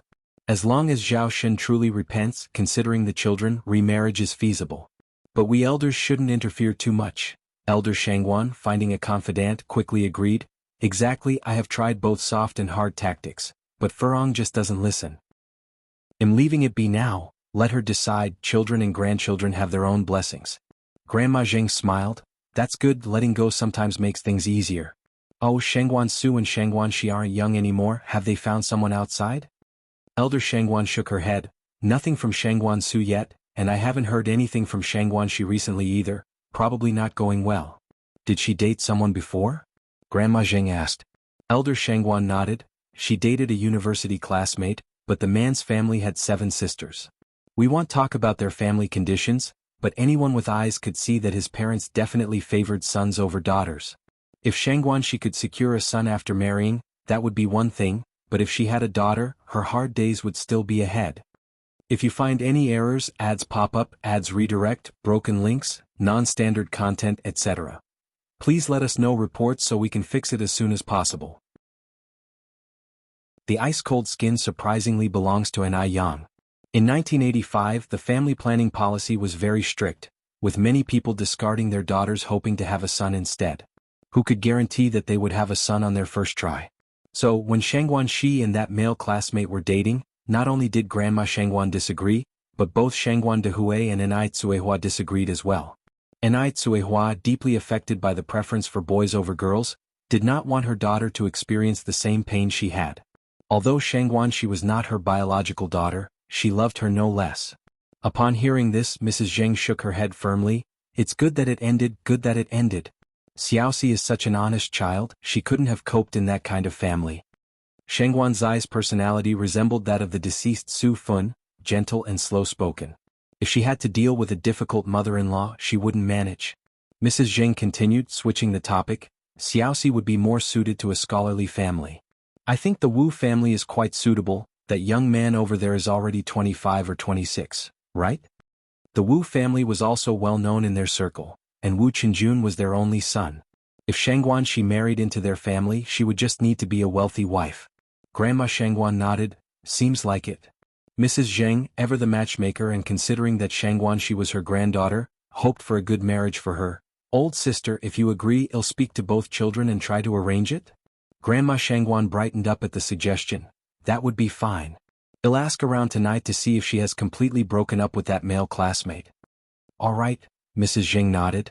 That night, Grandma Shangguan approached Shangguan Shi. Xiaoxi, how are things with Xiaozhua? Zuoling was the name of Shangguan Zai's boyfriend. Shangguan Shi replied indifferently, we broke up. Grandma Shangguan beamed, really broke up? Grandma, I've already broken up with him, why do you seem so happy about it? Shangguan Shi was a bit speechless. Grandma Shangguan thought to herself, how could she not be happy that she broke up with that kind of person? She even wanted to set off firecrackers to celebrate. But these thoughts were not appropriate to voice aloud. To others it might just be seen as an experience, but to Shangguan Shi, it was a piece of her lost youth. Grandma Shangguan softened her smile. Xiaoxi, your grandma mentioned introducing you to that young man from the Wu family, what do you think? Not so good, Shangguan Shi immediately shook her head. I've grown up with Wu Qinjun since childhood, we're too familiar. If it were possible, it wouldn't have waited until now. Besides, even rabbits don't eat the grass by their burrow. Shangguan Shi really wasn't interested in Wu Qinjun. Our family and the Wu family are well matched, and old Wu's daughter-in-law is also virtuous. If this marriage really happens, they'd treasure you. Shangguan Shi slightly frowned. Grandma, people value love these days, all that talk about equal social ranking is such an outdated feudal idea. I don't want a marriage of matching status, I want to marry for love. A young woman in her 20s indeed dreams of romance. All right, Grandma Shangguan said helplessly, ultimately it's your own life matter. We as elders can only offer suggestions, but Xiaoxi, I must tell you, love doesn't fill the stomach. Some boys are slick talkers and misleading, you must protect yourself and not be taken advantage of. Shangguan Shi smiled, don't worry Grandma, I understand all that you've said. The next day, as Shangguan Dehui had no classes, Anai Tsuehua and Shangguan Dehui took little Anai Yun to visit Zhou Dana's home. Dia auntie and uncle are here. Four children took the gifts from Shangguan Dehui's hands and ran into the house. Little Anai Yun followed them. Old Zhao had gone out to set up his stall, leaving only Zhou Dani and the four children at home. Hearing the noise, Zhou Dani immediately welcomed them. Dia is here. Brother-in-law, come in and sit down. With Anai Yang's guidance, Zhou Dana's living conditions had improved significantly. Each child was dressed in new clothes. There was even a television set in the living room. Since guests had arrived, Zhou Dani took out some money for the children to go buy groceries. Little Anai Yun also wanted to go with them. Zhou Dani instructed, take Yun Yun little sister with you and make sure to watch over Yun Yun little sister, got it? If you find any errors, ads pop up, ads redirect, broken links, non-standard content, etc., please let us know reports so we can fix it as soon as possible. The ice clear and jade smooth skin actually belongs to Anai Yang. _2. Dashuan was 17 this year, Ershuan was 16, Sanshuan was 15, and even the youngest Xiaoshuang was now 9, so they could be trusted to look after little Anai Yun. Zhou Dani felt at ease. Dashuan patted his chest and said, Mom, rest assured I'll take good care of Yun Yun. Go on then. Zhou Danny wanted to pat Dashwan's head, but realizing she could no longer reach it, she patted his shoulder instead. Zhou Danny gave them over 30 yuan, and the kids came back with a load of groceries, even buying a candied hawthorn for little N.I. Yun. The Zhao family kids were all exceptionally well behaved. Although only little N.I. Yun had a candied hawthorn, none of them made a fuss. After dinner, N.I. Tsuehua and Zhou Danny chatted idly. Danny, have you bought a house in Beijing yet? Zhou Danny shook her head. No. My husband and I are planning to save money to build a house back in our hometown. At that time, people didn't like the idea of buying houses outside their hometowns. They all wanted to make money and then go back to build houses and honor their ancestors. N.I. Tsuehua continued, Yang Yang told me that there will be more and more migrant workers coming to Beijing in the future, and the housing prices will get higher and higher. Actually, you could take advantage of the current low prices to buy a few properties. The money you'd spend on building a house in your hometown would be more than enough to buy one in Beijing. Did Yang Yang say that? Zhou Danny asked, will there really be more and more people coming to Beijing to work? N.I. Tsuehua nodded. Yes, Yang Yang said that Beijing is a metropolis and its development will only get better. Yang Yang himself has bought several properties. In reality, it was not just several. N.I. Yang already owned 3 courtyard houses and 6 apartment buildings. Zhou Danny didn't trust many people, but she trusted N.I. Yang. If it weren't for N.I. Yang's advice, her family would still be living frugally. They had already saved up over 10,000 yuan. Back in the day, they couldn't even save 70 or 80 yuan in a year. Nowadays, they were living a life they could hardly have dreamed of before. So on festive occasions, Zhou Danny always took her family to visit the N.I. family. They couldn't be the type to forget favors and betray kindness. Zhou Danny nodded. All right, when my husband comes back, I'll discuss this matter with him. N.I. Tsuehua continued, Yang Yang also said that it's best to buy housing in the city center, and if money is tight, it's also good to buy near a subway station. The Beijing subway was planned in 1953, construction began in 1965, and the first routes were completed in 1969. Operations started in 1971. On April 23, 1973, the Beijing Subway Line 1 was extended to Apple Garden Station. On September 15, 1981, the first phase of the Beijing subway was officially accepted, with operational lines running from Apple Garden Station to Beijing Station. Zhou Danny nodded, okay, I've got it. That evening when her husband came home, Zhou Danny relayed N.I. Quihua's words. Her husband took a drag of his cigarette. So we're not going back to our hometown to build a house? No, we're not, Zhou Danny replied. I've already asked Daya. She said that if we buy a house now, we can register our household here. We'll move our household registration here, and from then on, this will be our home. Finishing her thought, Zhou Danny continued, it might be a risky move, but I think the child Yang Yang has foresight. Listening to her won't lead us astray. Besides, my brother-in-law also said it's a feasible plan, and he's a university professor. Her husband nodded, all right, I trust you. Shall we go look at houses tomorrow morning? The next morning, the couple went house hunting with their 4 children. Since they had 4 children, they needed a large place, and Zhou Danny found a 5-bedroom, 2-living-room house appealing. One of the living rooms could be turned into a bedroom to serve as a guest room. A 5-bedroom, 2-living-room house with a total of 200 square meters was a bare shell property, costing 35,000 yuan. The couple made a down payment of 15,000 yuan and had 20,000 yuan left in mortgage. Her husband, now a street vendor, was able to earn over 200 yuan a day, so the 20,000 yuan mortgage wasn't a problem for them. After purchasing the house, the couple finally felt a sense of belonging in Beijing. From then on, they would be people of Beijing. Today the weather was nice, and N.I. Yang took 7 or 8 boxes of his skincare gift sets and visited Demingxian. Seeing N.I. Yang arrive, Du Jiaojiao couldn't contain her excitement. You're finally here, gorgeous. Li Yao and I have been waiting for you for days. Nearly a month had passed, and Du Jiaojiao's skin had become much better, tender and glowing with a healthy rosy hue. If you find any errors, ads pop up, ads redirect, broken links, non-standard content, etc., please let us know reports so we can fix it as soon as possible. The ice-clear, jade-smooth skin actually belongs to N.I. Yang. _3. N.I. Yang smiled and said, I had some family matters the past few days, so I just got the chance to come over now. Sister Jiaojiao, here is the radiant ice crystal skin you wanted. Du Jiaojiao exclaimed in surprise, Big beauty, you really know how to do it. Last time we went to buy radiant ice crystal skin, There was a line, and the limited edition sets were sold out. I'm going to call Li Yao right away. Okay, and Ai Yang nodded. Just after hanging up the phone, Li Yao arrived. Big beauty. As soon as Li Yao arrived, she gave Ai Yang a big hug. Sister Yao Yao. Li Yao was 7 years older than Ai Yang, so Ai Yang called her sister. Big beauty, I heard you brought the radiant ice crystal skin. As many as 8 sets. Is it true? Li Yao asked eagerly. After visiting the radiant ice crystal skin store last time, she had finally seen how in demand radiant ice crystal skin was. When she heard over the phone that Ai Yang had brought 7 or 8 sets, Li Yao couldn't believe it. After all, each person was limited to buying only 1 set in the store, and they were out of stock. Ai Yang nodded, yes. Wow. Yang, you are really amazing. Li Yao hugged Ai Yang excitedly. If it weren't for Wang Hengyang standing right there, she would have kissed Ai Yang. Ai Yang smiled and said, actually radiant ice crystal skin is my own. Ai Yang originally came with the intention of promoting radiant ice crystal skin, so naturally she wouldn't hide this from them. There's a saying that having connections makes things easier. Li Yao was about to return to Shanghai, and Ai Yang wanted to expand radiant ice crystal skin into Shanghai.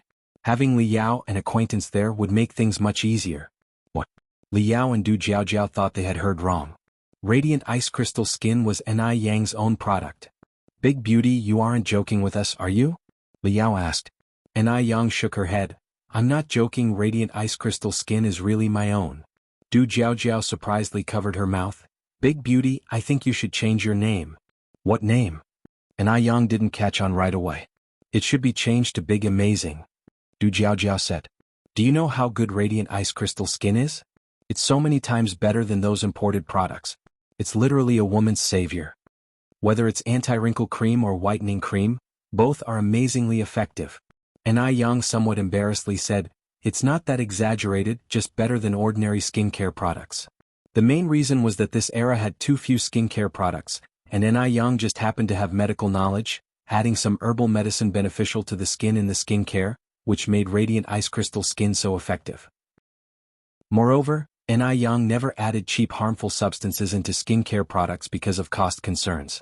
Why couldn't domestic skincare brands surge in future times?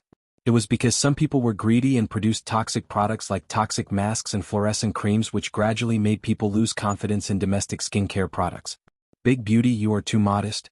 By the way, Big beauty, since you are the producer of radiant ice crystal skin, does that mean I can get whatever I want?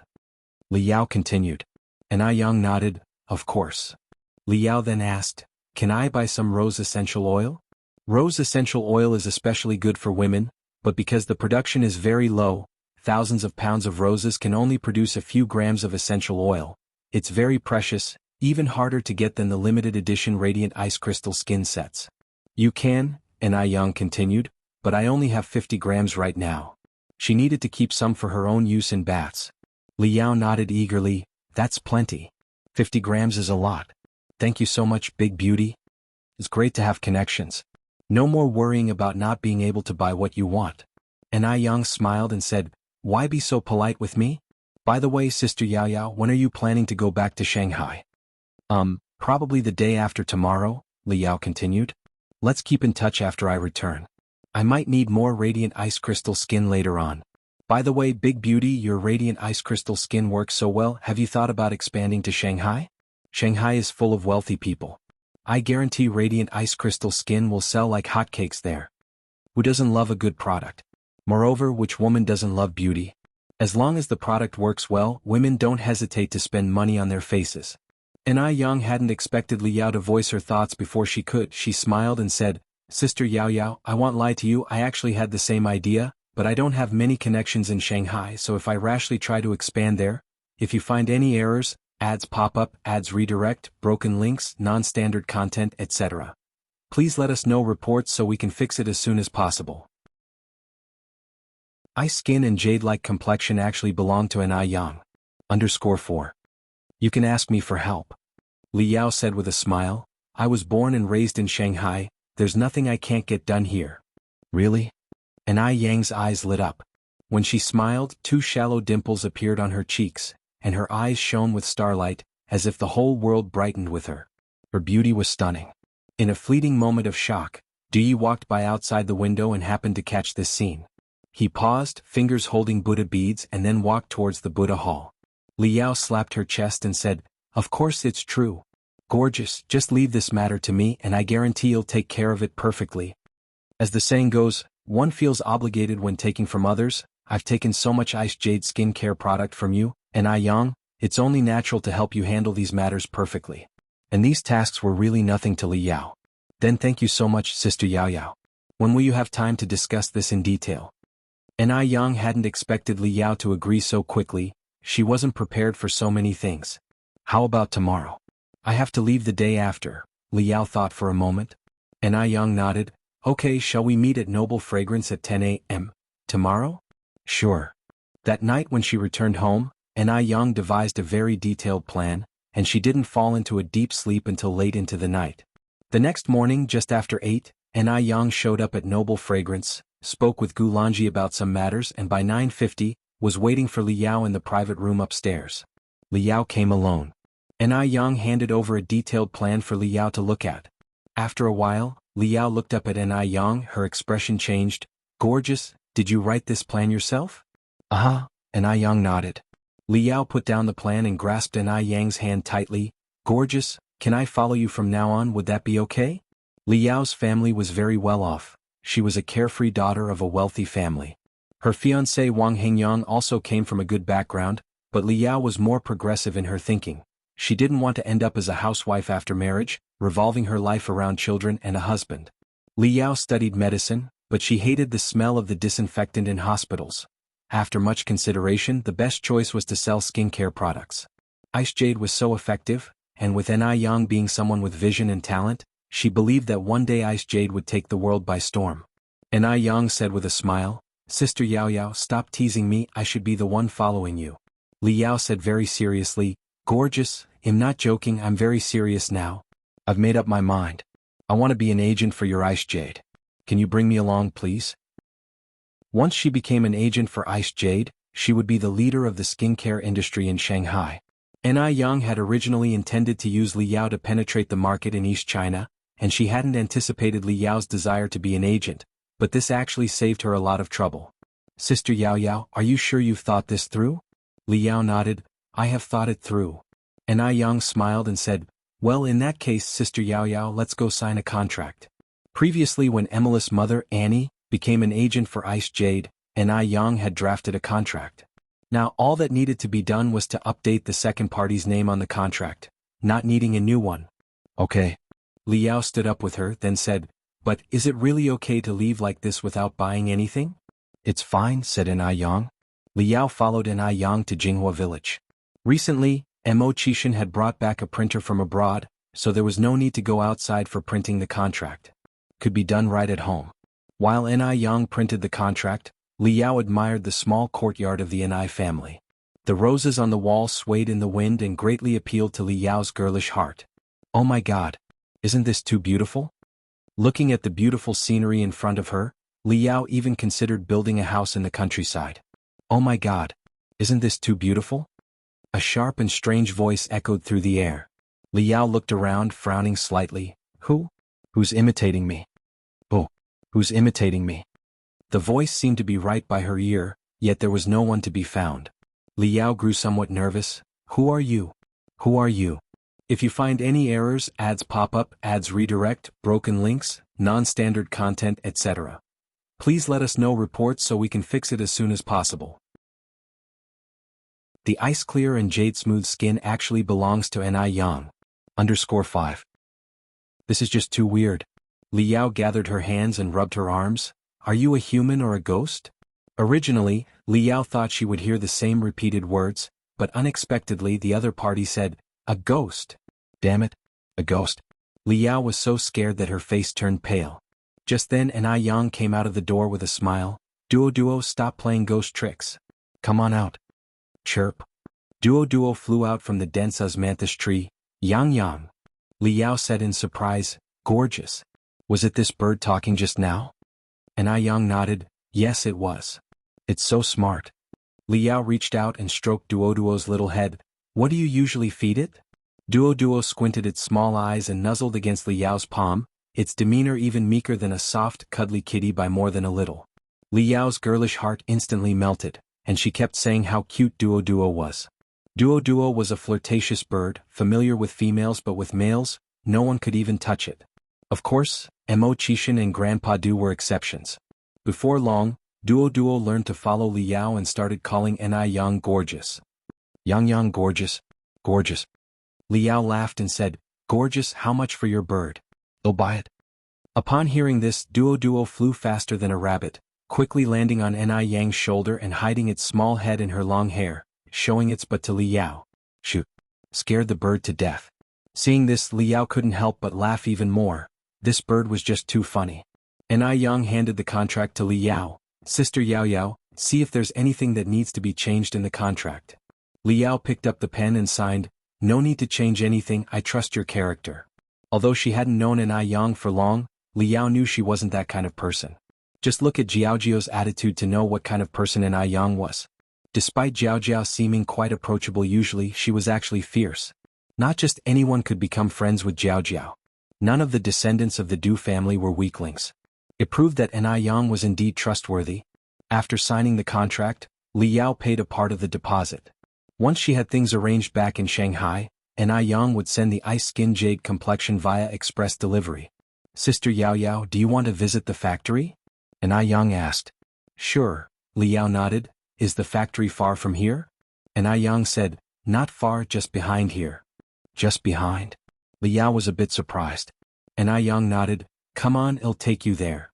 The factory was just behind the Ni family's small courtyard. Because the houses in front were built high, the factory was obscured, invisible from the outside. Before entering, the two of them put on sterile suits. Looking at Ni Yang, Li Yao couldn't help but exclaim, "A beauty is a beauty, even wearing such an unattractive sterile suit you still look good." Inside the factory, Li Yao found that all the machinery was very advanced and the workers were very dedicated. Everyone was wearing sterile suits with no safety hazards at all. But the factory seemed a bit small, consisting of only a few rooms with a little over 30 workers in total. After coming out, Li Yao brought up this issue to Ni Yang. Ni Yang said, "Actually, I've been considering expanding recently. Ice-skin jade complexion was growing increasingly popular, and the current production was barely keeping up with sales. Fortunately, some products were limited edition. Otherwise there would be nowhere near enough to meet demand. Moreover, sales of ice-skin jade complexion were also quite good in M country, and almost every so often, Ni Yang would send a large shipment over. After a while, once the Shanghai market opened up, she estimated there would definitely be more demand than supply. So it was best to make plans early." Li Yao continued, "Actually, this time you could consider building a bigger one to save the trouble of expanding later. It's too much hassle." Ni Yang nodded, "Yes, you make a good point." Li Yao took off her sterile suit. "If you're short on funds, you can tell me." Setting up a factory, buying imported equipment, hiring a factory manager and workers, and procuring skincare ingredients, all of these added up to a significant amount of money. Some imported equipment could cost thousands each. Ni Yang said with a smile, "Thank you, but I think it should be enough." After Li Yao left, Ni Yang sat in the courtyard, earnestly pondering this issue, and drafted a design plan. Since she wanted to expand the factory, the facilities had to be improved.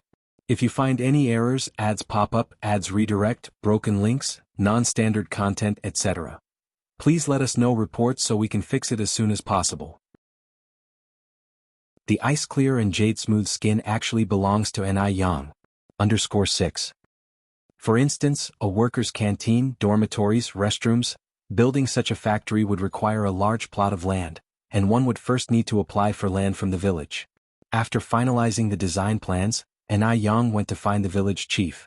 Ni Yang did this to drive the development of Jinghua village, and naturally the village chief was more than willing. However, he could not make this decision alone, as the factory would occupy a large area, and it was necessary to have every person in Jinghua village agree and stamp the application form. Now Ni Yang was the pride of Jinghua village, so the process went very smoothly. There wasn't a single person who disagreed. After the villagers agreed, approval from higher authorities was still needed. Expanding the factory required many procedures, so, taking advantage of the approval period, Ni Yang went to the Bureau of Industry and Commerce to get all sorts of permits in order. She definitely didn't want to open an unauthorized black factory. 3 days later, the land was officially approved, located at the eastern end of the village about a 10-minute walk from the Ni family. The area was originally wasteland filled with weeds and trees, covering more than 3,000 square meters. Ni Yang planned to construct a 10-story factory here, with offices in the front and employee dormitories in the back. Each floor would have 3 restrooms. To build the factory, of course, one must find Wu Jinshu. After all, Wu Jinshu now owned a construction company. A factory was no small order. As for Wang Tiniu and others, they had long since stopped doing such manual labor. Now they were at home growing roses and portulaca. When Ni Yang approached Wu Jinshu, he expressed with some trepidation, "Yang, I am afraid I might not do a good job."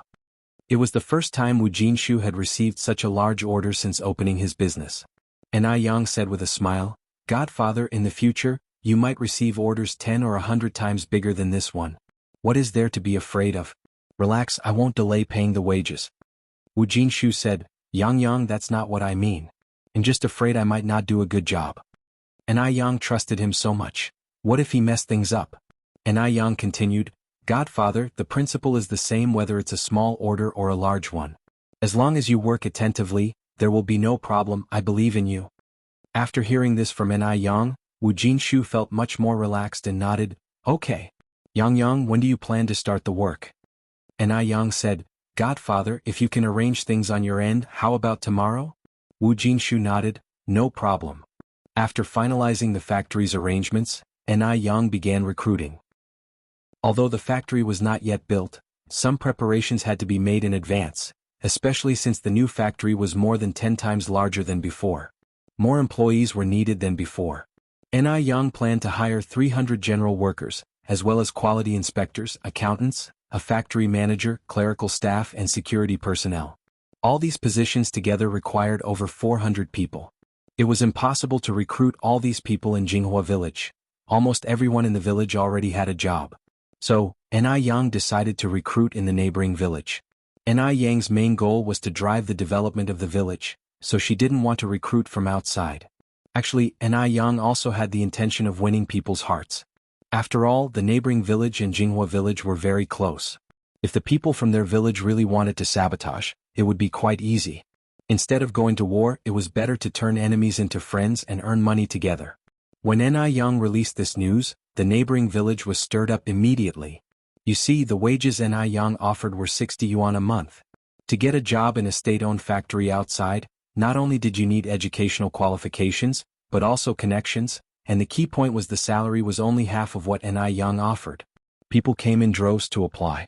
Ni Yang wouldn't reject anyone except the elderly, as general labor didn't require much skill. It took Ni Yang a full 10 days to sort out the worker situation. Only the factory manager and some clerical positions were still unresolved. But there were still more than 3 months left until the factory building was completed, so there was no rush as the factory manager was a crucial position leading a factory and couldn't be taken lightly. Time flew by fast and in a blink, another 10 days had passed. Today was Yan Erge's birthday, so Ni Yang and Ni Tsuehua went to the Wu family to celebrate Yan Erge's birthday. Ni Tsuehua couldn't help but increasingly feel that Wu Yenyun was like her own lost daughter. While Ni Yang was helping Yan Erge cook in the kitchen, Shengguan Dehui was playing with little Ni Yun in the first floor courtyard. Dalong and Erlong took Xiaolong out to find friends to play with, and Wu Jinshu hadn't returned from the construction site, leaving only Wu Yenyun and Ni Tsuehua in the house. Ni Tsuehua licked her dry lips and tentatively asked, "Yenyun, have you ever thought about finding your biological parents?" This matter was no longer a secret in the Wu family. Wu Yenyun shook her head, "No. Since they decided to abandon me, I have no need to look for them, and besides, my adoptive parents treat me so well, I don't want to do anything that would upset them." Ni Tsuehua felt a flicker in her brow, immensely disheartened inside, but still maintained a smile on her face. "What if they come looking for you?" Ni Tsuehua asked. Wu Yenyun said firmly, "Even if they come, I won't acknowledge them. From the moment they abandon me, I cease to be their child. People who abandon their children have no right to be parents." Wu Yenyun had never fantasized about her biological parents coming to find her, and even if they did, she definitely wouldn't give them another glance. "Then do you hate them?" asked Ni Tsuehua. Wu Yenyun smiled, "Maybe, I don't know, I've never even seen their faces so it's hard to feel hatred, but if one day I do meet them I think I would hate them. What kind of parents were they, to throw away their own flesh and blood? Having been abandoned since she was a baby and never even tasted her mother's milk, how could she not hate them? At the same time, Wu Yinyun also felt fortunate that she was picked up by Yen Erju. Though Yen Erju and Wu Jinshu were not her biological parents, they were more than real parents to her. Sometimes Wu Yinyun felt she was incredibly lucky. Wu Yinyun had heard from Ni Yang about Ni Qihua's situation and knew that Ni Tsuehua had previously abandoned 3 daughters, so she felt particularly sympathetic towards Ni Tsuehua. Seeing Ni Tsuehua like this, she comforted, "Auntie Hua, you had your reasons for abandoning your children, so I believe they definitely won't hate you." "Really?" Ni Tsuehua looked up at Wu Yinyun. Wu Yinyun nodded, "Really, Auntie Hua, you and Sister Yang Yang are good people. I believe your children will understand you. If you find any errors, ads pop up, ads redirect, broken links, non-standard content, etc. please let us know reports so we can fix it as soon as possible." The influence of the top national scholar. With Wu Yanyun's words, Ni Tsuehua felt somewhat better. No matter what, Wu Yinyun was still willing to forgive her. At noon, Wu Jinshu returned. Because he had just come back from the construction site, he was covered in dust, so Wu Yinyun quickly stood up to take the tools from Wu Jinshu's hands. "Dad, you're back. Go take a shower and we can start eating soon." "All right." Wu Jinshu greeted Shangguan Dehui and Ai Tsuehua and the others, then went to the bathroom to shower. Watching the sensible Wu Yinyun, Ai Qihua's eyes reddened slightly. Fearing that others would notice, she hurriedly took out a handkerchief to wipe her eyes. She wondered, if those 3 children hadn't been abandoned back then, what would the result be now? Soon after, Wu Jinshu finished his shower and the food was laid out on the table. Ni Yang had taught Yen Erju quite a few cooking tips that day. Yen Erju greatly benefited and said with a smile, "Yang Yang, you're amazing. I've been cooking for most of my life and never knew that adding a bit of salt to the oil when frying fish would prevent it from sticking to the pan." There were also tips like adding a few drops of cooking oil when boiling rice to make it whiter, fluffier and sweeter, and Ai Yang said, "I heard it from the chefs at the restaurant. They have rich life experiences, I wouldn't know these things." In fact, these were all experiences Ai Yang had accumulated in her past life, but now, after all, she was just a teenage girl whose life experience couldn't possibly be so rich. Since the Wu family had many children, Ai Yang had brought a 2-tiered big cake that day. Ai Yang was a person who could create a pleasant atmosphere. She led everyone in singing the birthday song, "Happy birthday to you, happy birthday to you." The children's voices were especially sweet and lovely. Yen Erju, wearing a birthday hat, stood in front of the birthday cake with a face full of happiness. It all felt like a dream to her. "Before blowing out the candles, Godmother, make a wish first," Ai Yang continued. Yen Erju said with a smile, "Then I wish that next year Xiaoyun can get into a good university just like Yang Yang, and that our whole family stays safe and healthy." Ai Yang smiled slightly, "Godmother, you have to make a wish in your heart, saying it out loud won't work." Yen Erju immediately put her hands together. Right, I'll make it in my heart then." This was Yen Erju's first birthday of this kind, and it was also her first time eating a birthday cake, and likewise, it was the first time for Wu Jinshu and the children to have birthday cake. The cream's sweetness, the cake's softness, and the fruit's fresh aroma made the cake simply delicious. On the way back from the Wu family, Ai Tsuehua said, "Dehui, the more I look at Yenyun, the more she reminds me of Erniu." "Do you think she looks like me?" Shengguan Dehui nodded, "I think so too. The child has been well raised by the Wu family, she's very sensible." This was also the most comforting thing for Ai Tsuehua. As she spoke, Ai Tsuehua turned towards Ai Yang. "Yang Yang, when can we expect the results from that paternity test you mentioned last time?" Ai Yang, one hand on the steering wheel, the other brushing a loose strand of hair behind her ear, replied, "It should take about a month or so. Mom, don't worry, once the results are out, the hospital will notify us."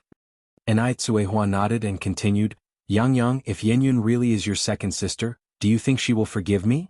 Ai Yang thought for a moment. That's hard to say, although she had already prepared Wu Yenyun earlier, but after all, the person who was abandoned was her. Sometimes a bystander's perspective and an experiencer's feelings are completely different. Ai Tsuehua sighed, "I wronged those 3 children." Shengguan Dehui put an arm around Ai Qihua's shoulder. "Dia, it's not your fault." It was soon time for the new school term, and Ai Yang had previously promised Han Xiaoyu to treat her to a meal. Ai Yang cycled to the Han family to find Han Xiaoyu. When she arrived, Han Xiaoyu wasn't at home, but Han's mother, seeing Ai Yang, was especially enthusiastic. "Yang Yang, you're here to see Xiaoyu, aren't you? Come in and sit down. Xiaoyu isn't home right now, I'll go call her for you." Although Han's mother had only met Anai Yang once, she had seen her again on television. Anai Yang was the national top science scorer. Thinking that her daughter was classmates with the top science scorer made Han's mother feel honored. And Han's mother was very grateful to Anai Yang. Without Anai Yang's tutoring, Han Xiaoyu wouldn't have been able to get into a first-tier university. If you find any errors, ads pop up, ads redirect, broken links, non-standard content, etc., please let us know reports so we can fix it as soon as possible. The influence of the top national scholar. _2. 2 years ago, when Xiaoyu took her college entrance exam, she only got into a junior college. Actually, her usual grades weren't bad, it was just that something would go awry every time it came to taking tests. Anai Yang smiled and said, "Auntie Han, since Xiaoyu isn't at home, he'll come by again tomorrow." Come in, come in." Xiaoyu's mom pulled Anai Yang, not letting her leave. "Xiaoyu is just at the neighbor's house not far ahead, he'll go and come back quickly, you mustn't leave, okay?" Faced with such enthusiasm from Han Xiaoyu's mom, Anai Yang found it hard to decline any further, so she simply said, "Then it'll trouble you, Auntie Han." "No trouble at all, no trouble, it's the least I can do," Xiaoyu's mom said while waving her hand hurriedly. As they stepped out of the courtyard, a neighbor asked Xiaoyu's mom if a relative had come to visit. Xiaoyu's mom smiled and said, "No, not a relative. She's Xiaoyu's desk mate, the national top scorer in science this year, the one who has been on TV before. Do you know of her?" Every parent with a child cared about the college entrance exam results. "Of course we know. Speaking of that girl, not only are her academic grades excellent but she's also pretty. Oh, if I were her mother, I'd be laughing even in my dreams." "Auntie Han, is the top scorer really at your house?" Someone else expressed skepticism. "Really?" Xiaoyu's mom continued. "I'm going to call Xiaoyu back home. In a while you all could come over to my house, the top scorer is at my place." With that said, Xiaoyu's mom went off to look for Han Xiaoyu. When hearing that Anai Yang had come, Xiaoyu was particularly overjoyed.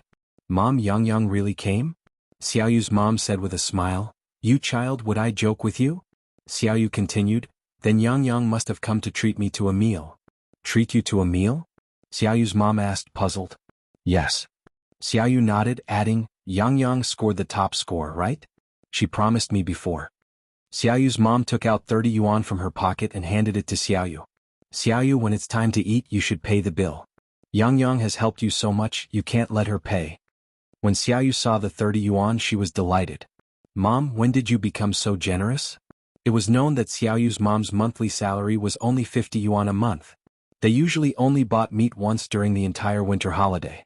It was unexpected that she would be willing to pull out 30 yuan all at once.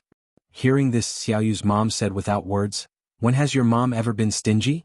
When you go out to eat with Yang Yang, you certainly can't choose too shabby a place. Take it.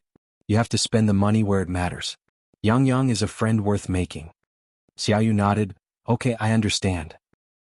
Just as the two of them reached the Han family's house, they saw a crowd of people waiting at the door. Xiaoyu was stunned. "Mom, why are there so many people at our door?" Xiaoyu's mom said with a smile, "They are all here to see the national top scorer." Being able to see someone who had been on TV at that time was not an easy feat, and since Anai Yang was the national top scorer, her popularity naturally rose. Everyone wanted to see what the national top scorer actually looked like. Xiaoyu swallowed hard. She was a bit worried that Anai Yang might be unhappy seeing so many people flock to her house. The result proved that Xiaoyu had worried too much. Not only was Anai Yang not angry, but she was also very enthusiastic, always maintaining a smile on her face, dimples showing shallowly. "Wow, this girl is even more beautiful than on TV. Goodness. I didn't expect to see her in person today. Young lady, how is your brain wired? How did you manage to score top in the nation? Young lady, can we take a photo together?" It's said that a top scorer is the reincarnation of the Wuxia star from the heavens. "Young lady, can we take a photo together? Let us also share a bit of the Wuxia star's good fortune." "Sure," Anai Yang nodded. "I just so happen to have brought my camera." Seeing that Anai Yang agreed, everyone was very happy. They thought Anai Yang would refuse such a request, but she was approachable. Anai Yang being approachable made Xiaoyu's mom very happy. She liked Anai Yang even more, seeing that Anai Yang didn't let her down, made her look good in front of the neighbors. Of course she liked Anai Yang. Anai Yang set the camera to automatic mode and took quite a few photos with everyone. After leaving the Han family's house, Xiaoyu said, "Yang Yang, everyone really likes you." "That's right," Anai Yang said with a mix of pride and coquetry. I'm so good-looking, beloved by all, flowers bloom at my sight, and birds are stunned into silence. How could people not like me? If you find any errors, ads pop up, ads redirect, broken links, non-standard content, etc., please let us know reports so we can fix it as soon as possible. The influence of the top national scholar. _3. Han Xiaoyu, come on up. Ni Yang braced one foot on the ground, the other on the pedal, and looked back towards Han Xiaoyu as the sunlight turned her profile snow-white, refined as jade. Everything behind her became a backdrop. Even Han Xiaoyu, a girl herself, was dazzled for a moment before saying, Yang, you're going to take me? MHM. Ni Yang nodded. Han Xiaoyu said with a smile, I'm quite heavy, can you really carry me? That wasn't a joke. Xiaoyu, at 1.67 meters, weighed 120 pounds. She didn't look overweight, but her muscles were particularly firm. I can carry you. Ni Yang's gaze was indifferent. Really? Han Xiaoyu was skeptical, eyeing Ni Yang's slim figure. Barely weighing a few dozen pounds, could she really manage it? Really? Ni Yang said with a smile, hurry up and get on then. Han Xiaoyu hesitated, then sat on the bicycle's rear seat, holding onto Ni Yang's waist, and expressed her astonishment. Wow, Yang, your waist is so thin. There's not even a bit of excess fat. Typically when people sit down there's at least a little bit of fat around the waist, but Ni Yang's waist was utterly devoid of any. So slender it could be encircled with a hand. It made one die with envy. Ni Yang spoke with a smile, if you like it, you could have it too. I could have it too? Han Xiaoyu asked. Yep. Ni Yang nodded, then continued, a good figure is all about eating right. I'll write you a dietary plan someday.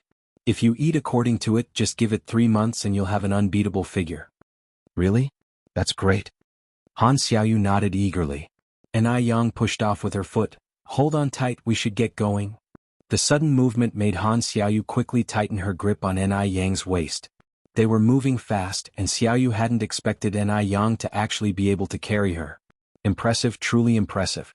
No wonder she was the top student in the whole city. The sunlight was just right, the years serene. The two of them riding along laughed incessantly. Isn't that my junior sister? Wang Ziki suddenly spotted a very familiar figure. Duo turned to look and saw a person cycling past, leaving behind just a glimpse of a white skirt hem.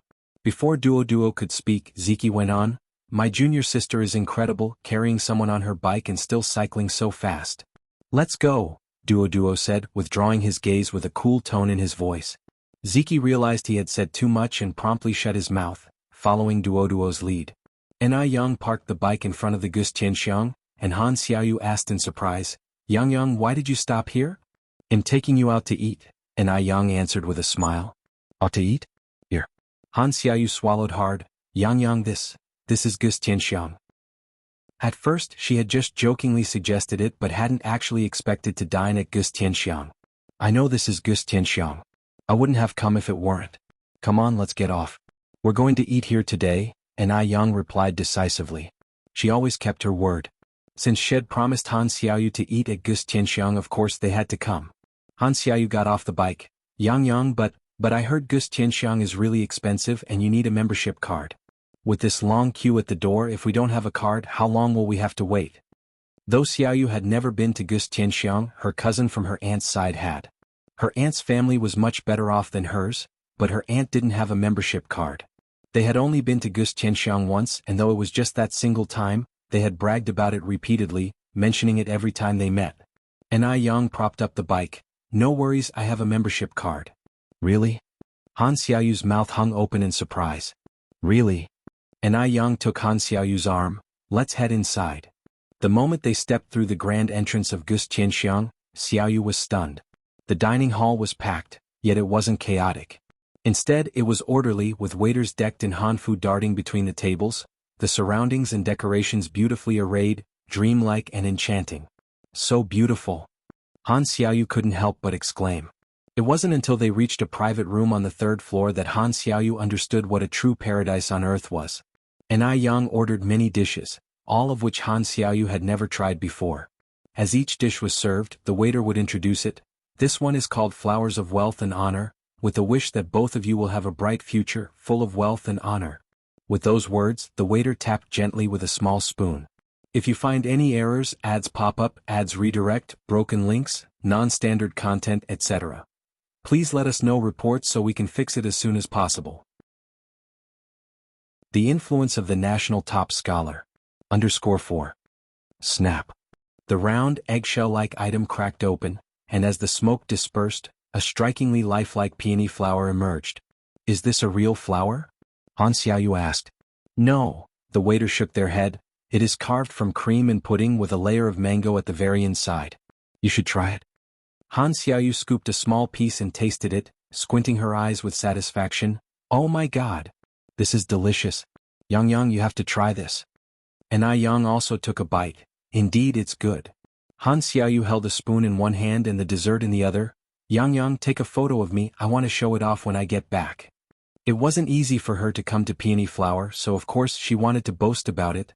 And Yang picked up the camera and snapped several photos of Han Xiaoyu, not minding the cost of the film at all. After the meal, Han Xiaoyu intended to pay the bill, but upon touching her pocket she found only 30 yuan and thought better of it. This amount wasn't even sufficient to cover the loose change. When she graduated and started making money, she resolved to treat Yang to delicious food from all over the world. After their meal, the two left the restaurant, and Yang took Han Xiaoyu to the photo studio. Han Xiaoyu asked in surprise, Yang, you have a camera, right? Why are we going to a photo studio? I'm here to pick up some photos. Yang said, a few days ago, I left some film here for the boss to develop. The photos Yang had developed were from the recent graduation photo session at school. Oh. Han Xiaoyu nodded in understanding. The young lady is here, your photos are ready, said the kind, elderly boss in his 60s. Thank you. Yang took the envelope with the photos. How much do I owe you? The boss said, 300 photos total up to 3 yuan and 50 cents, but 3 yuan will do. Han Xiaoyu quickly pulled out 3 yuan and handed it to the boss. Here you are, boss. The boss accepted the 3 yuan with a cheerful smile. Yang said with a smile, you don't have to pay, I have money. Han Xiaoyu replied, you've already spent quite a bit at Peony Flower, it can't always be just you paying. Just then the photo studio boss spoke up, young lady, I kept a negative of this photo. May I display it in the studio as a sample? It was a photo of Yang and Han Xiaoyu together. Yang smiled and said, I'm okay with it, Xiaoyu, what about you? Han Xiaoyu said, I'm fine with it too. Thank you. The boss hurriedly expressed his gratitude and then said, young lady, I see your photos were taken at the city number 3 middle school, you look somewhat familiar, are you the national top scorer Yang from this year? This year's national top scorer was famously well known. After the interviews from the TV station she became a household name. Previous national top scorers had always been boys, but this time a girl had achieved it. It goes without saying that Yang had fiercely won pride for girls. At that time, people didn't value girls' education much. In a class of over 50 students, almost 60, there were only 15 girls. The rest were boys. Yang had shattered the stereotype that girls are innately poor learners. As a result, more families will start sending their girls to school. It was precisely to set a good example with Yang that the TV station came over for several interviews, and she was even featured on the national news broadcast twice. Thus, many who followed the news felt a faint sense of familiarity upon seeing Yang. Before Yang could reply, Han Xiaoyu hastily nodded, yes. Grandpa, your eyesight is excellent. This is this year's national top scorer. From now on, your photo studio can be renamed the Top Scorer Photo Studio. Oh my. The boss was utterly thrilled. I knew this young girl looked familiar. So she really is the top scorer. Here, take your money back. From now on, you both get free photo developing whenever you come here. The boss handed the money back to Han Xiaoyu. Han Xiaoyu smiled and said, you keep the money, boss. Who does business without charging? We can't have you losing money on our account. As Han Xiaoyu refused to take the money back, the boss reluctantly kept it while inwardly marveling at how much more understanding and mature students were nowadays. As the national quality improved, China would only continue to grow stronger. After collecting the photos, Yang took Han Xiaoyu to the post office. Yang, are you really going to send all these photos to our classmates' homes? Han Xiaoyu was somewhat surprised. She had thought Yang was only speaking off the cuff. If you find any errors, ads pop up, ads redirect, broken links, non-standard content, etc., please let us know reports so we can fix it as soon as possible. The influence of the top national scholar. Underscore 5. And I Yang really meant it when she said she would keep her word. And I Yang said with a smile, a person must be trustworthy, having promised my classmates I wouldn't go back on my word. There were 58 classmates in class 5, and each one of them got a photo taken with An I Yang. Some had 2, others had 3.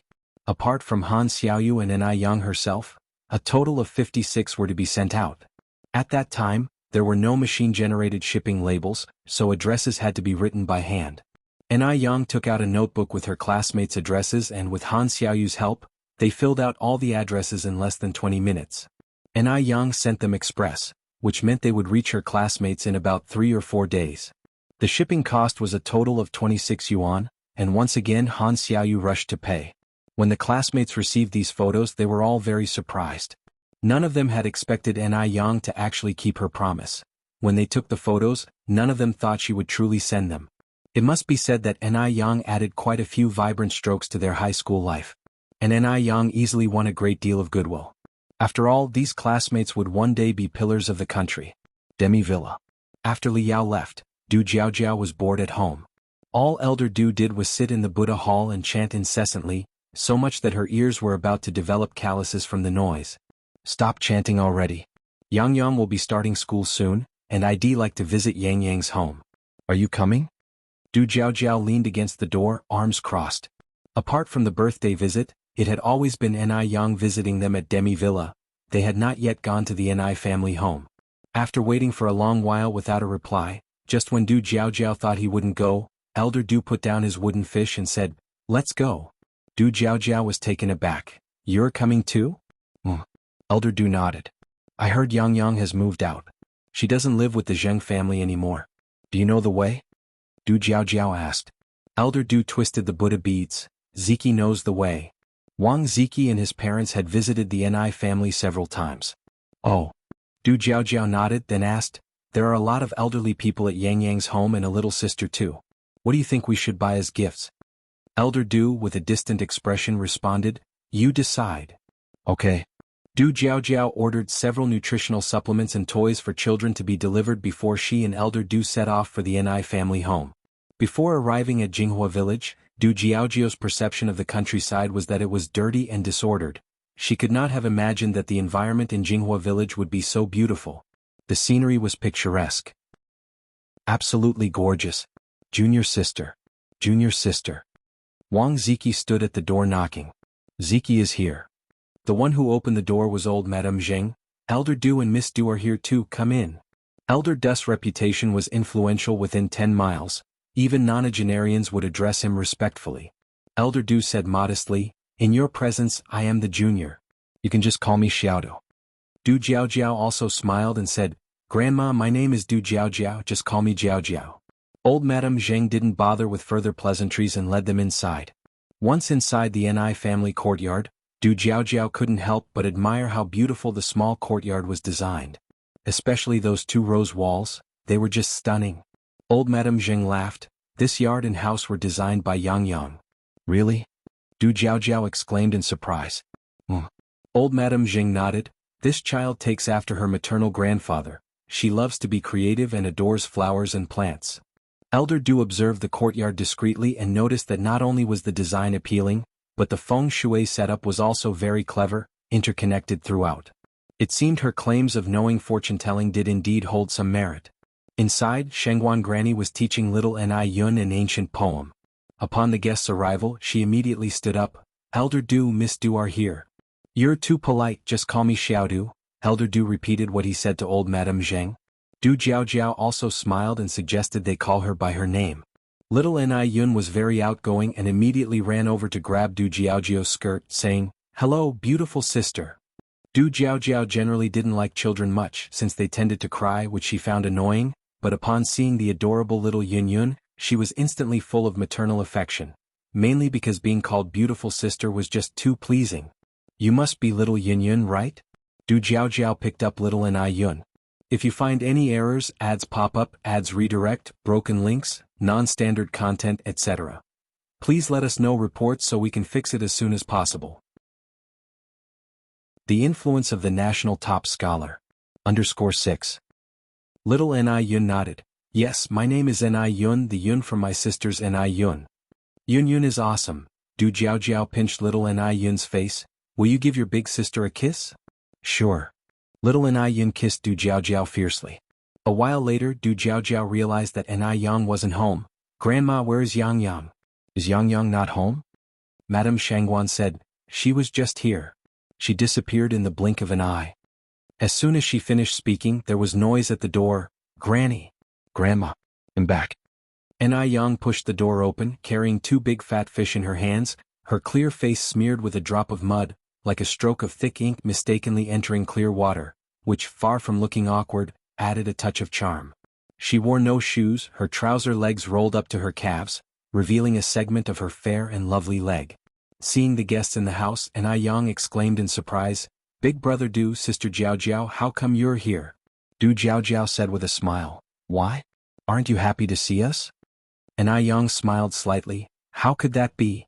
I couldn't be happier. Have a seat, I'll take the fish to the kitchen. I'll go with you. Du Jiao Jiao linked her arm with Ni Yang's. Okay, Ni Yang nodded her head and led Du Jiao Jiao to the kitchen.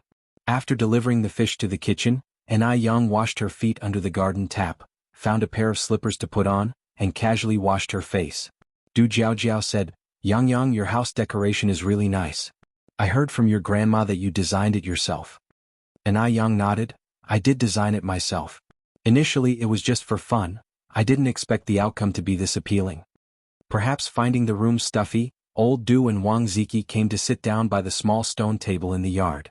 Madame Zheng brought some pastries and tea. Old Du stood up and said, You're too polite.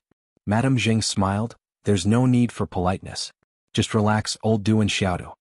When Du Jiao Jiao saw the mung bean cakes on the plate, her brow twitched with worry because old Du doesn't eat legumes. He surely wouldn't embarrass an elderly lady, would he?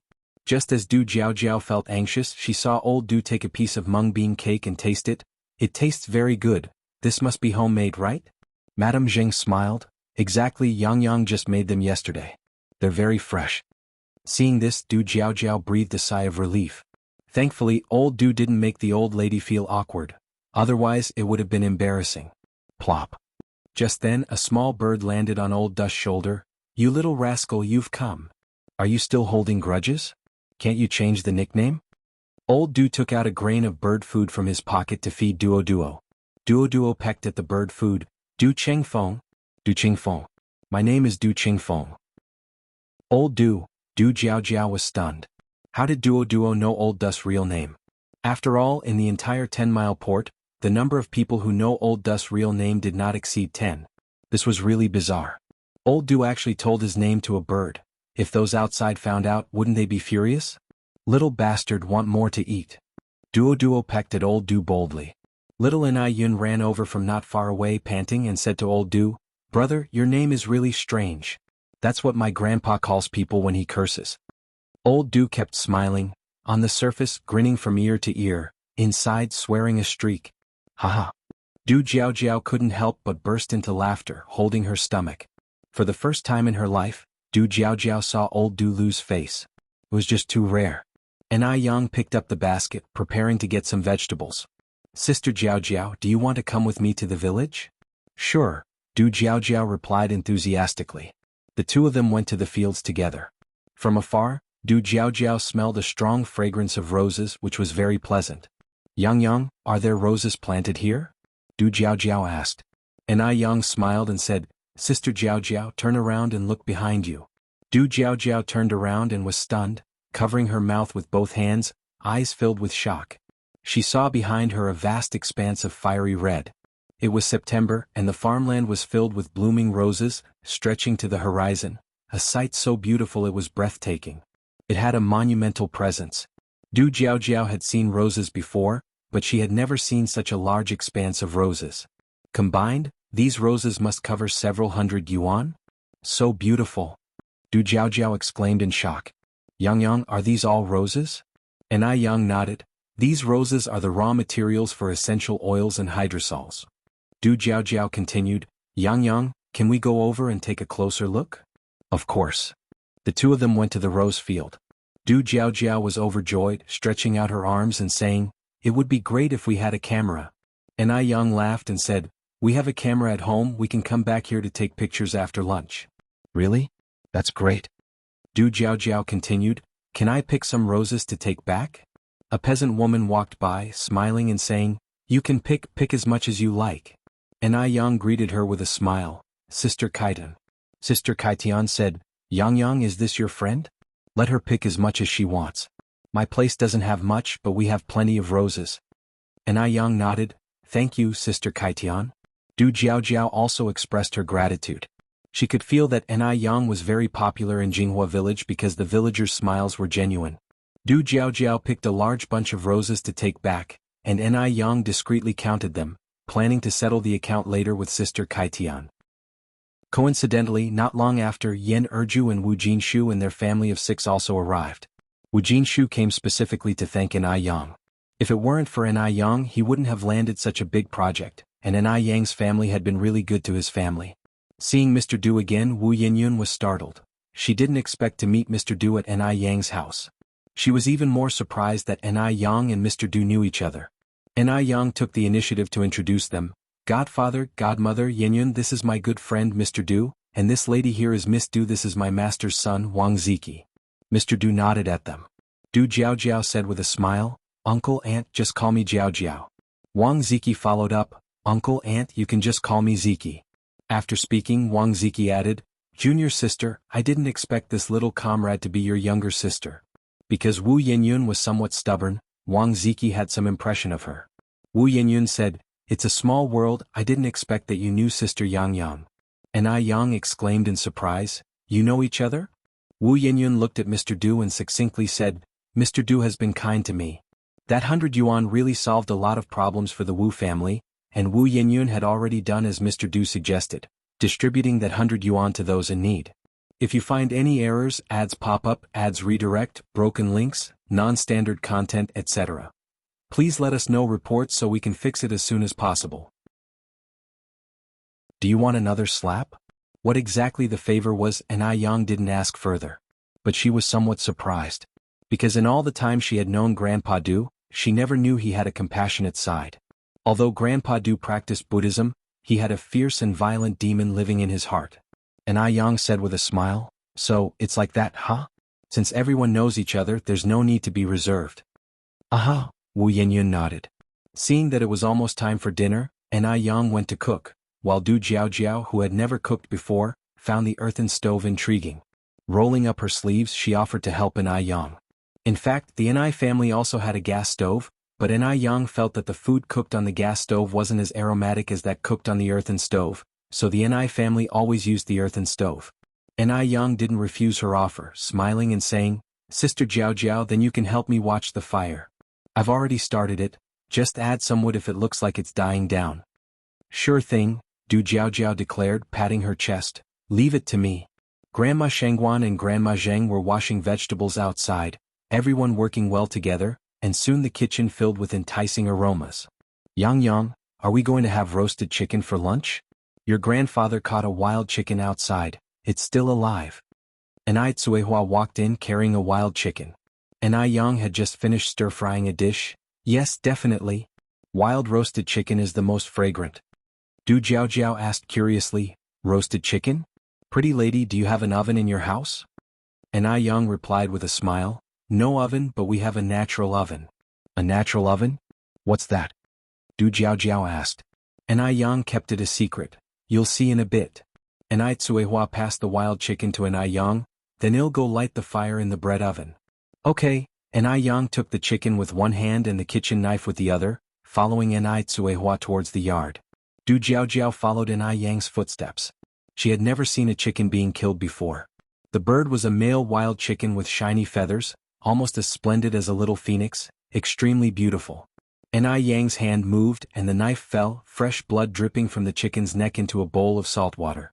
Du Jiao gave a thumbs up, pretty lady, your way of killing chickens is impressive.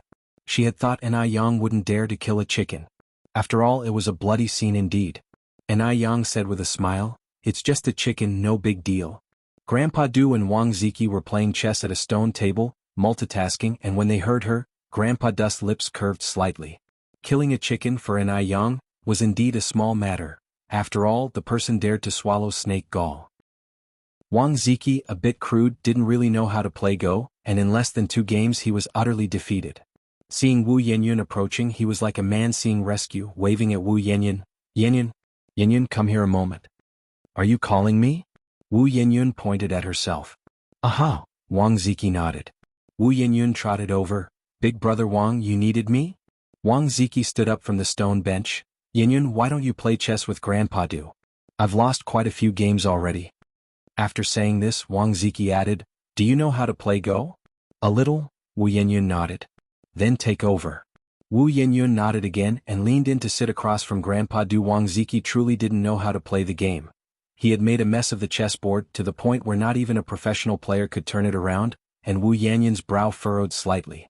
This game, without doubt, Wu Yanyan lost. The second game, Wu Yanyan lost again. Honestly, Wu Yanyan's skill in chess was not bad, but the person sitting across from her was Grandpa Du, who was like a war-hardened Azura, capable of killing without a trace.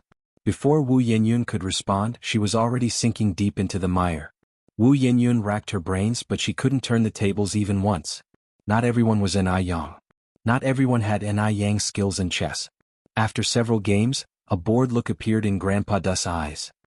He picked up the Buddha beads on his right and stood up. Ziki, you take over. Oh, Wang Ziki sat down again, only this time his opponent was Wu Yanyan. Wu Yanyan glanced at Grandpa Du, a flicker of unease in her eyes. Was it because Grandpa Du thought she was too dumb? But her chess skills were quite good among her peers. She had even won a school Go competition before. Distracted by her thoughts, this round she somehow let Wang Ziki, the complete amateur, win. If you find any errors, ads pop up, ads redirect, broken links, non-standard content, etc., please let us know reports so we can fix it as soon as possible.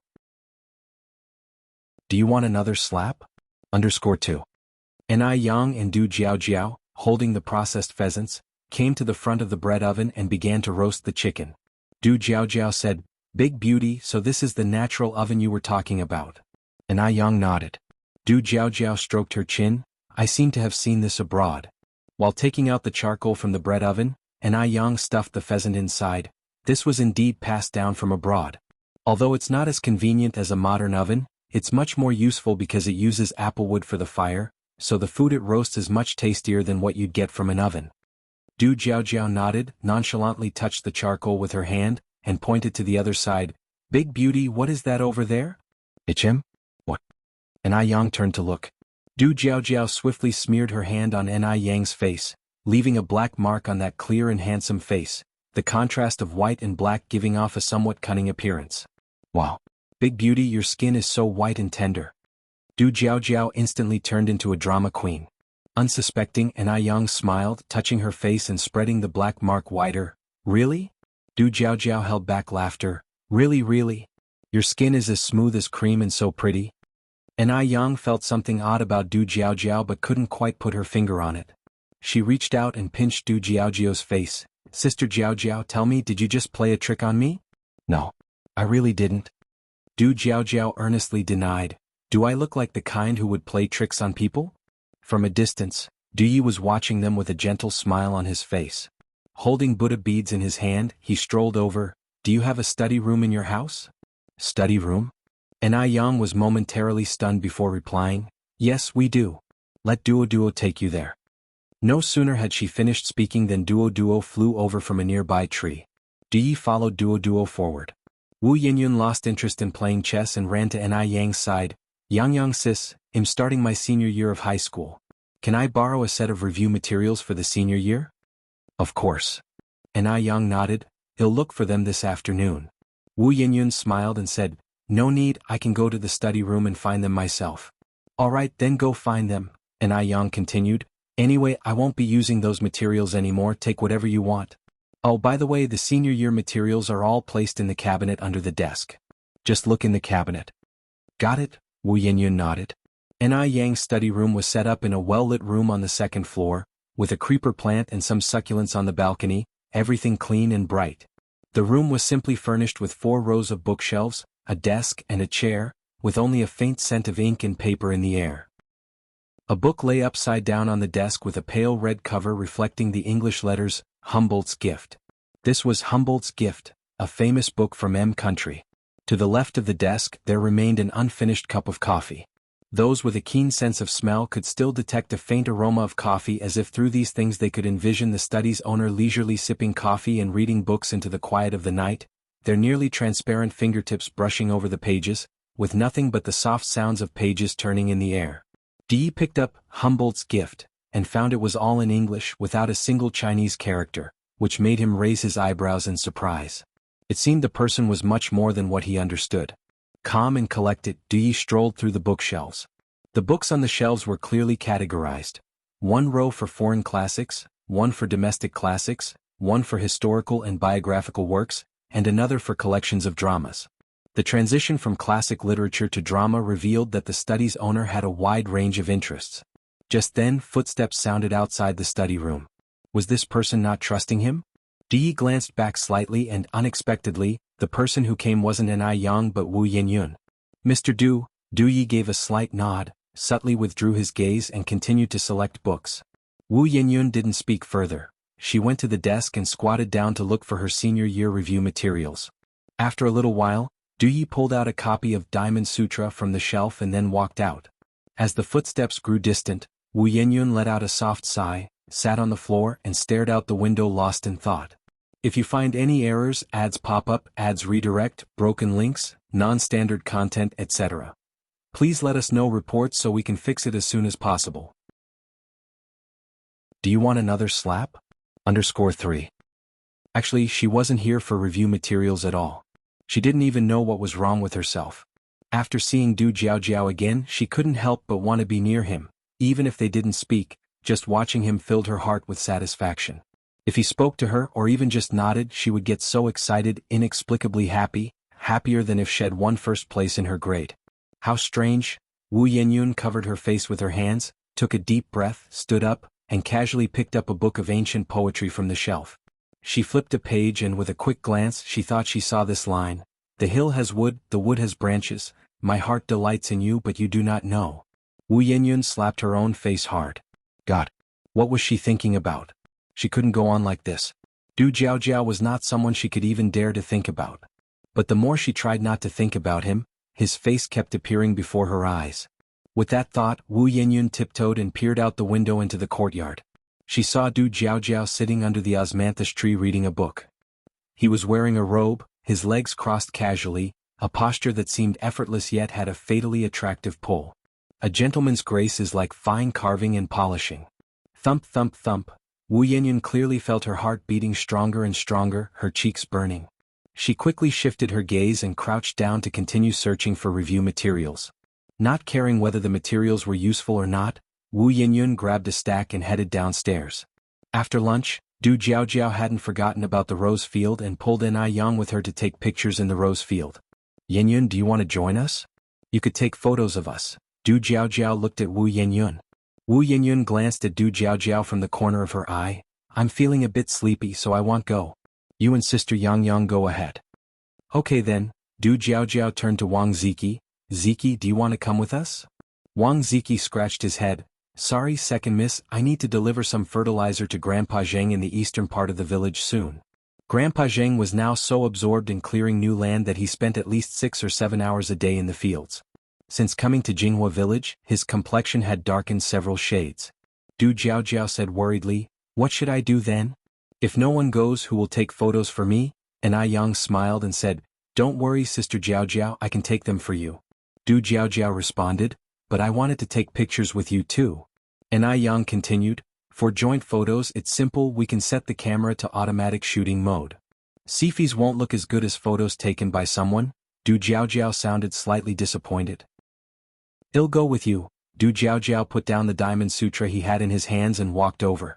Du Jiaojiao's eyes lit up, thinking she had heard wrong. "Really?" Du Jiaojiao nodded slightly. "Great." Du Jiaojiao hooked her arm into Du Jiaojiao's. "Let's go quickly then." And Yang followed behind them, and the three walked toward the rose field together. After a few steps, Yang looked back at Wu Yenyun. "The rose field ahead is really beautiful. Are you sure you don't want to see it?" "No." Wu Yenyun shook her head. She hadn't expected things to suddenly turn out this way. She wanted to go with them too, but she had spoken too hastily. If she changed her mind now, wouldn't it be too obvious? Wu Yinyun insisted on not going, so Ni Yang didn't press further. The trio quickly reached the rose field. Ni Yang, holding the camera, said, "Big brother Du, sister Jiao Jiao, shall I take a picture of both of you together?" "Sure." Du Jiao Jiao exclaimed excitedly, still hooked on Du Jiaojiao's arm, and struck a pose. Ni Yang took quite a few shots. Du Jiaojiao, like a tireless character from a story, kept changing poses and even picked a large bunch of roses. After a while, Du Jiaojiao was finally satisfied and passed the camera to Du Jiaojiao. "Now it's your turn to take a joint photo of us." Du Jiaojiao nodded slightly. Du Jiaojiao then pulled Ni Yang in for more pictures. After a while, Du Jiaojiao set the camera to automatic shooting mode and said, "This sort of opportunity is rare, so let's take a joint photo of the three of us." She didn't wait for Du Jiaojiao to agree. She fixed the camera in place, pulled Ni Yang, and hurried to Du Jiaojiao's side. "Hurry, I only set it for 70 seconds.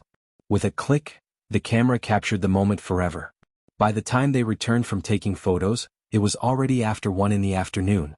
If you find any errors, ads pop up, ads redirect, broken links, non-standard content, etc., please let us know reports so we can fix it as soon as possible. Do you want another slap? _4. Du Yi and Jiao Jiao didn't stay long, merely greeting the Ni family elders before leaving. After they left, Wu Yinyun found Ni Yang, Yang Yang's sister. "What's up?" Ni Yang glanced back slightly. Wu Yinyun hesitated. I'm just curious, what's that Mr. Dust's name? How do you know him?" Ni Yang didn't give it much thought. "His name is Du Chengfeng and he's a good brother of brother Mo." "Oh, I see." Wu Yinyun nodded. "Chengfeng. So his name was Du Chengfeng." A name quite poetic and fitting to his demeanor. Time flew by quickly, and soon it was time for Ni Yang to report to Yihua University. Mo Qishan also returned just in time for the start of the term. On the day of school, Elder Zheng indeed intended to buy a truckload of firecrackers to fulfill a promise, but Ni Yang stopped him. Buying a truckload of firecrackers would not only be a waste of money but also pollute the environment. On the first day of school, Mo Qishan drove Ni Yang to the campus. Since Ni Yang was the national top scholar in sciences, Yihua University had even hung a banner over the campus gate. Yihua University's acquisition of the national top scholar in sciences had left other universities green with envy.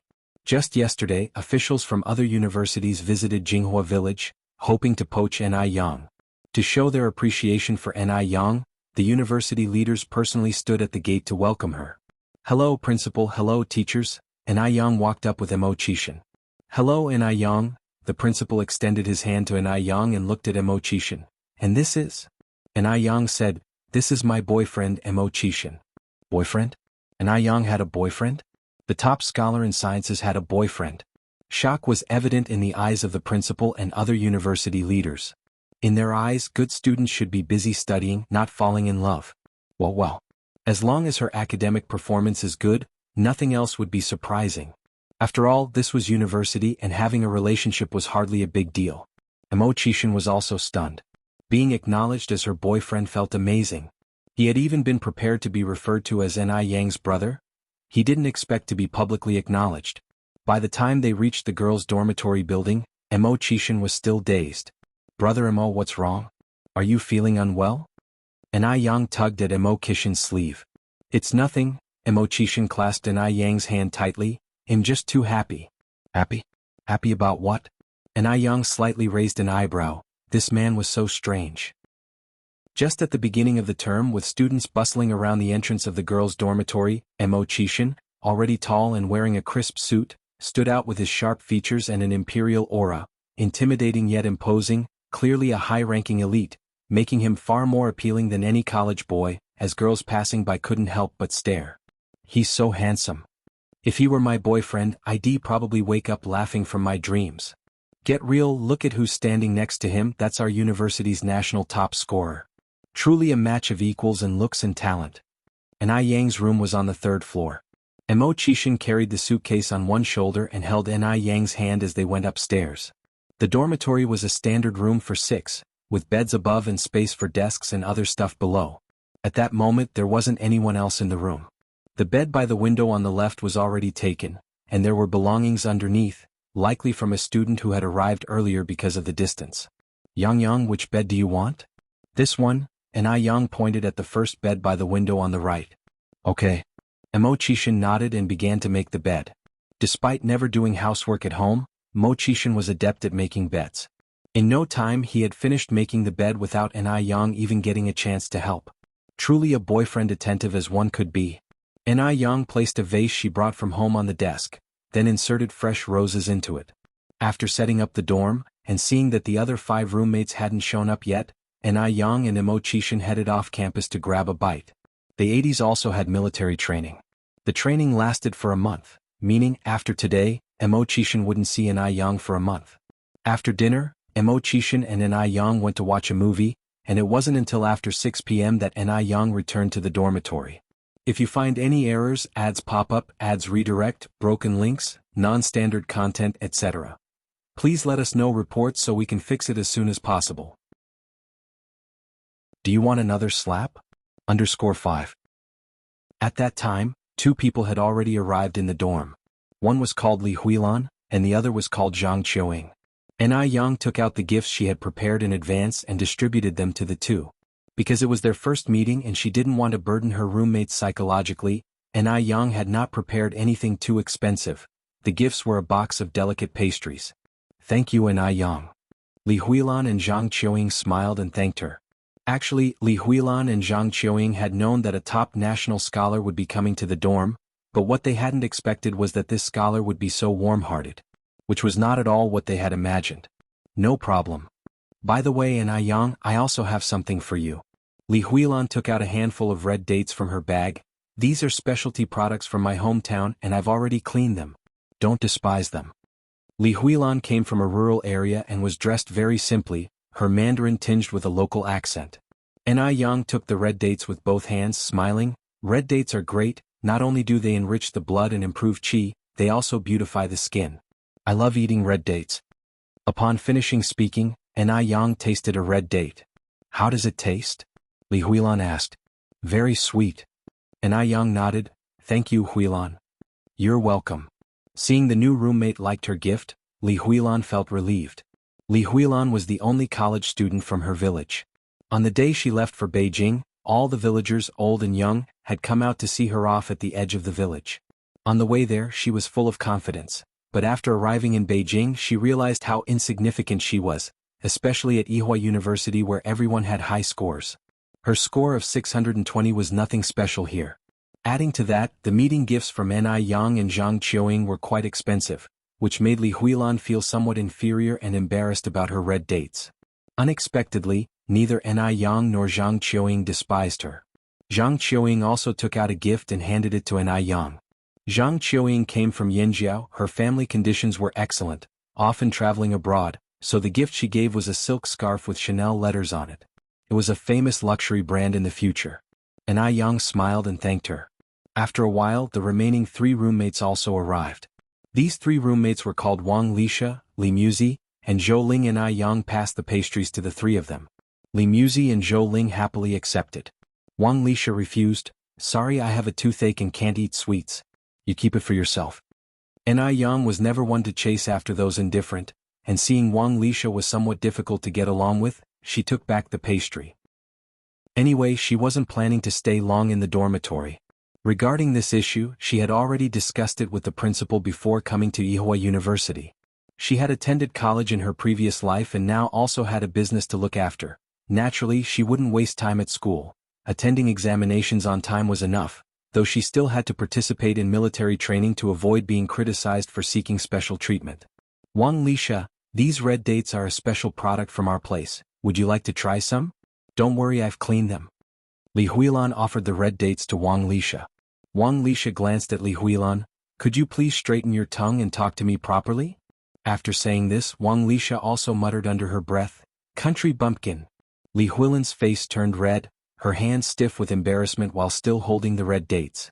Zhang Qiuing had a hot temper and immediately retorted, Huilan, these are great red dates, money can't even buy them. Why waste them on a dog? Who are you calling a dog? Wang Lisha's face reddened in anger. Zhang Qiuing smiled, whoever bites senselessly is the dog. No manners. Wang Lisha was so angry her chest heaved. Zhang Qiuing, linking arms with Li Huilan, said, Let's go, Huilan.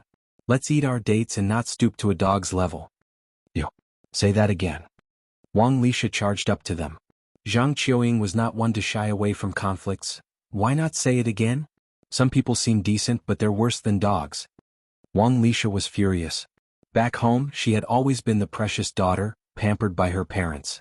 At school, she was the top student, adored by teachers and students alike. She didn't expect to face such humiliation on her first day in Beijing. If you find any errors, ads pop up, ads redirect, broken links, non-standard content, etc., please let us know reports so we can fix it as soon as possible. Do you want another slap? _6. Wang Lisha's blood pressure shot up to 180, and she raised her hand to slap Zhang Qiuying across the face. At that moment, a fair hand gently gripped her wrist. Looking up, Wang Lisha saw the face of the national top scorer. She knew Ni Yang all too well. It was Ni Yang who had shattered her myth. Had it not been for Ni Yang, she would have been the highest female scorer in the National University entrance exam. Ni Yang's emergence let her parents and classmates realize that there were even more outstanding female students in the world than her. Let go of me. Ni Yang held Wang Lisha's wrist firmly, looking down at her with a calm yet resonant voice.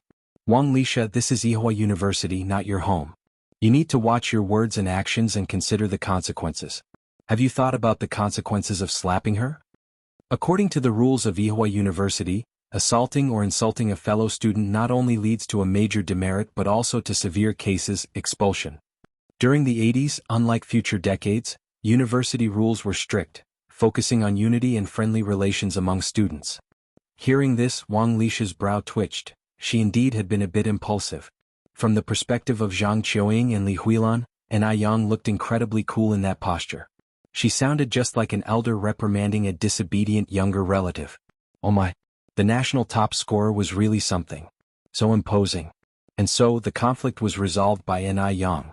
The next day marked the start of a 1-month military training. Military training in the 80s was different from later years. There weren't any camouflage uniforms back then, so everyone wore their own clothes, though they tried to keep a uniform color.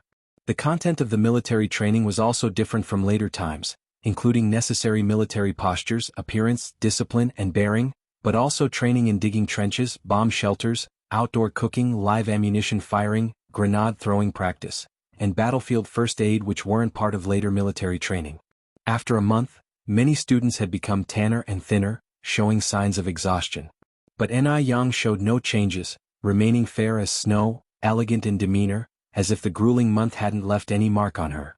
Zhang Qiuying exclaimed enviously, Yang, your skin is just too good. You're still not tanned at all. Ni Yang smiled and replied, maybe it's because I choose good skincare products. She never forgot to promote Ice Skin Jade Beauty wherever she went. What brand of skincare products are you using? Zhang Qiuying was straightforward and hadn't noticed what Ni Yang was using. Hearing this, Wang Lisha, who had been about to leave, suddenly slowed her steps, listening intently to Ni Yang's response. Even though she didn't like Ni Yang much, what girl doesn't want to be beautiful? After a month of military training, her face had turned as dark as charcoal, and she feared even her parents wouldn't recognize her when she returned. Noticing Wang Lisha's subtle reaction, Ni Yang continued, I use Ice Skin Jade Beauty. Their whitening moisturizer is really good. Really? Asked Zhang Qiuying. Ni Yang nodded, then added, but Ice Skin Jade Bowtie's whitening moisturizer is a limited product and usually hard to get. If you like it, I can bring some for you. Oh yes, please do, Yang. And how much is it? Zhang Qiuying eagerly nodded. Wang Lisha's lips curled into a sneer, her smile full of mockery. Hard to get?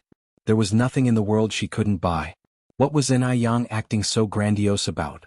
Did she actually think she was awesome just because she was the national top scorer? Wang Lisha really despised those who, proud and arrogant from their achievements, thought the world couldn't go on without them. How hilarious. A month of military training ended, and the temperature in Beijing had dropped a lot too. Overnight, the temperature plummeted, and the streets were covered in a layer of frost. Ni Yang had forgotten to prepare her coat, but luckily she was tough enough to withstand the cold. Just as she walked out of the school gate, she saw Mo Qishan leaning against the car door. Ni Yang walked around from behind and quietly covered Mo Qishan's eyes, deliberately changing her tone. Guess who I am? Mo Qishan turned around and pulled her into his arms, wrapping her with his coat. His coat was very large and wide, carrying a burning warmth. It could wrap at least more than two Ni Yangs. Why are you wearing so little? Mo Kishin's tone was deep. I forgot to take my coat. Ni Yang stretched her arms around his waist, her icy hands contrasting starkly with the warmth of his body. Mo Chishin reproached himself. It's my fault. I should have checked more carefully. Shortly after, both of them sat inside the car. Brother Mo, how did you know it was me just now? Ni Yang's imitated voice was incredibly accurate, indiscernible to most. Mo Chishin said seriously, because you are my wife. If I couldn't even recognize my own wife, would I still deserve to be your man? Tiske. Ni Yang poked his face. Mr. Mo, is your face still there? As long as my wife is still here, that's enough. Then Mo Chishin added, right, Sister Xiaoxi is bringing her boyfriend home tonight. We should head back early. Though Mo Chishin was several years older than Shang Guanxi, calling her sister came so naturally to him. Hearing this, Ni Yang expressed her surprise. Sister Xiaoxi has a boyfriend? When did this happen?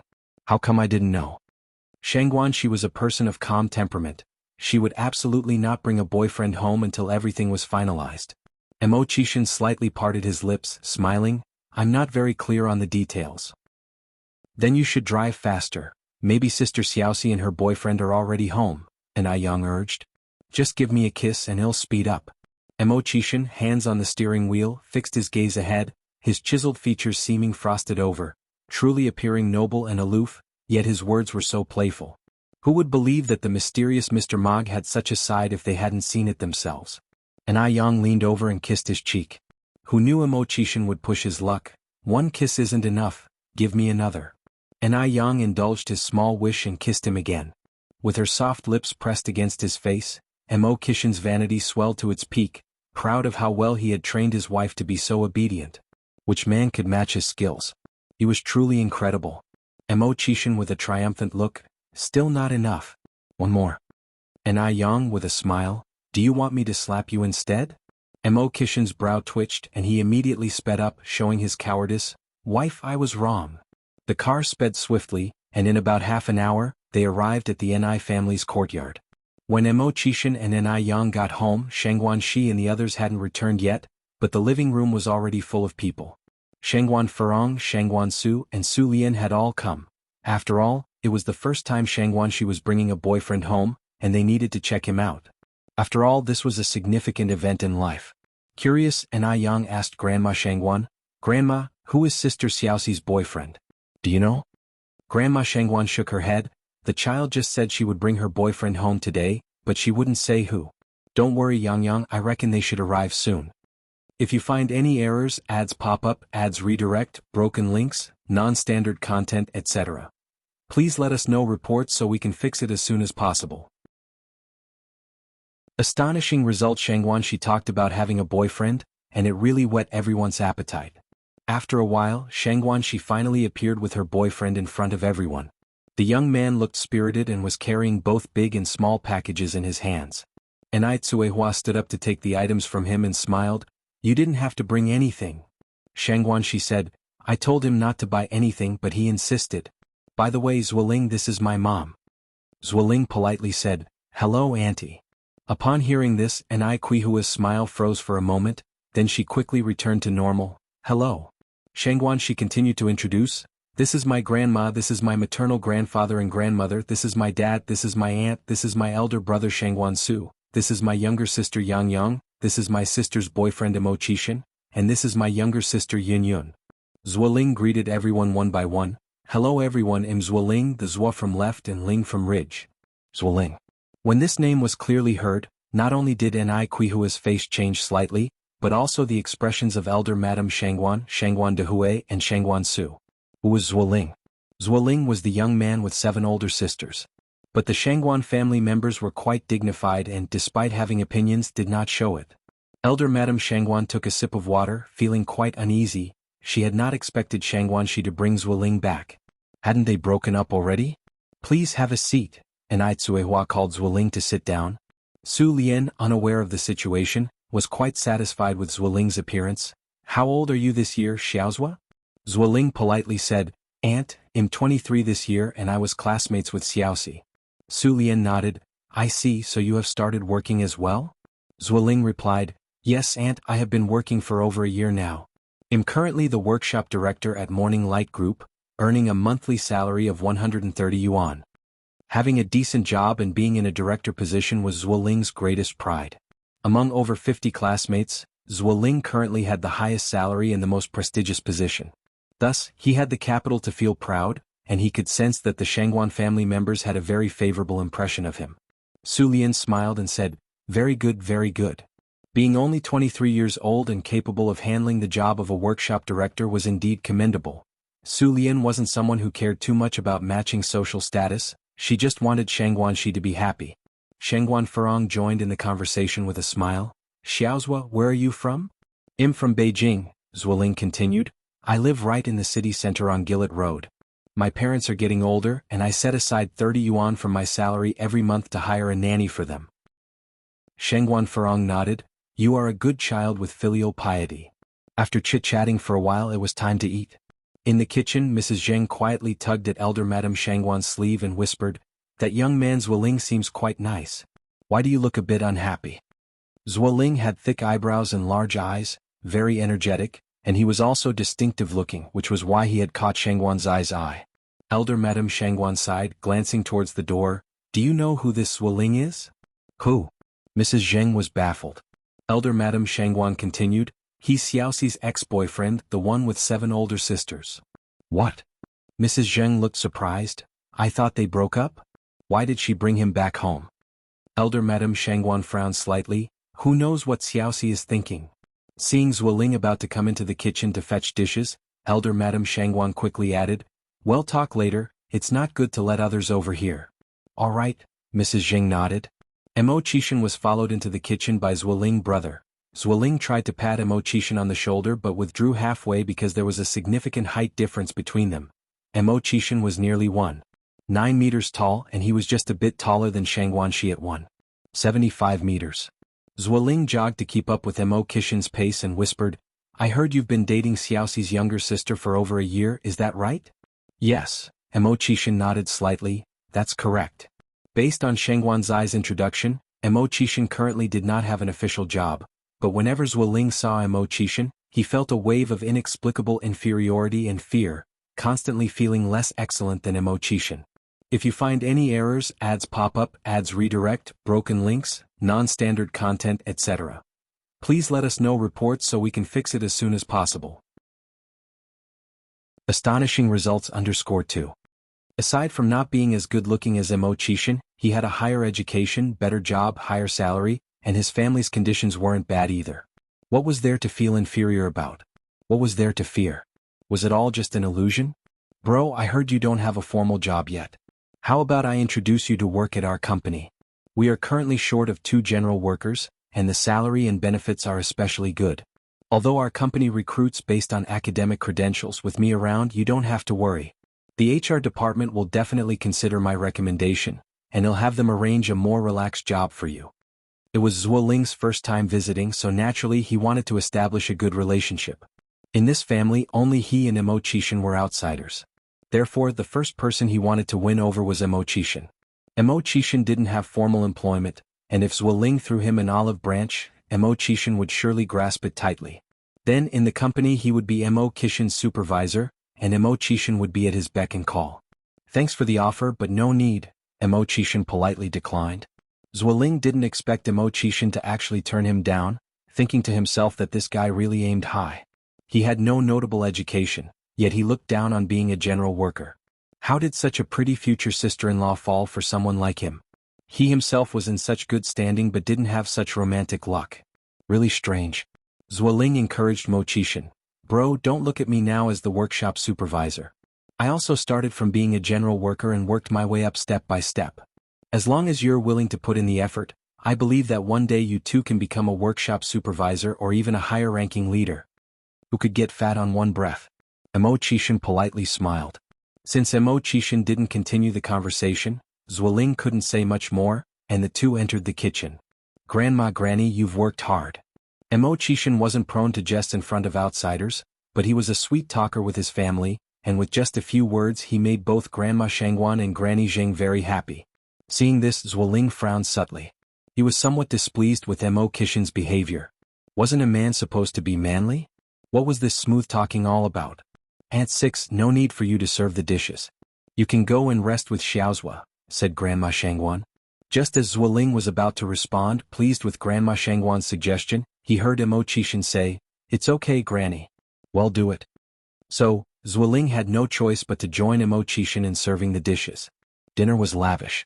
Although the Shangguans lived in the countryside, the meal was better than what his family usually had, which surprised Zuoling.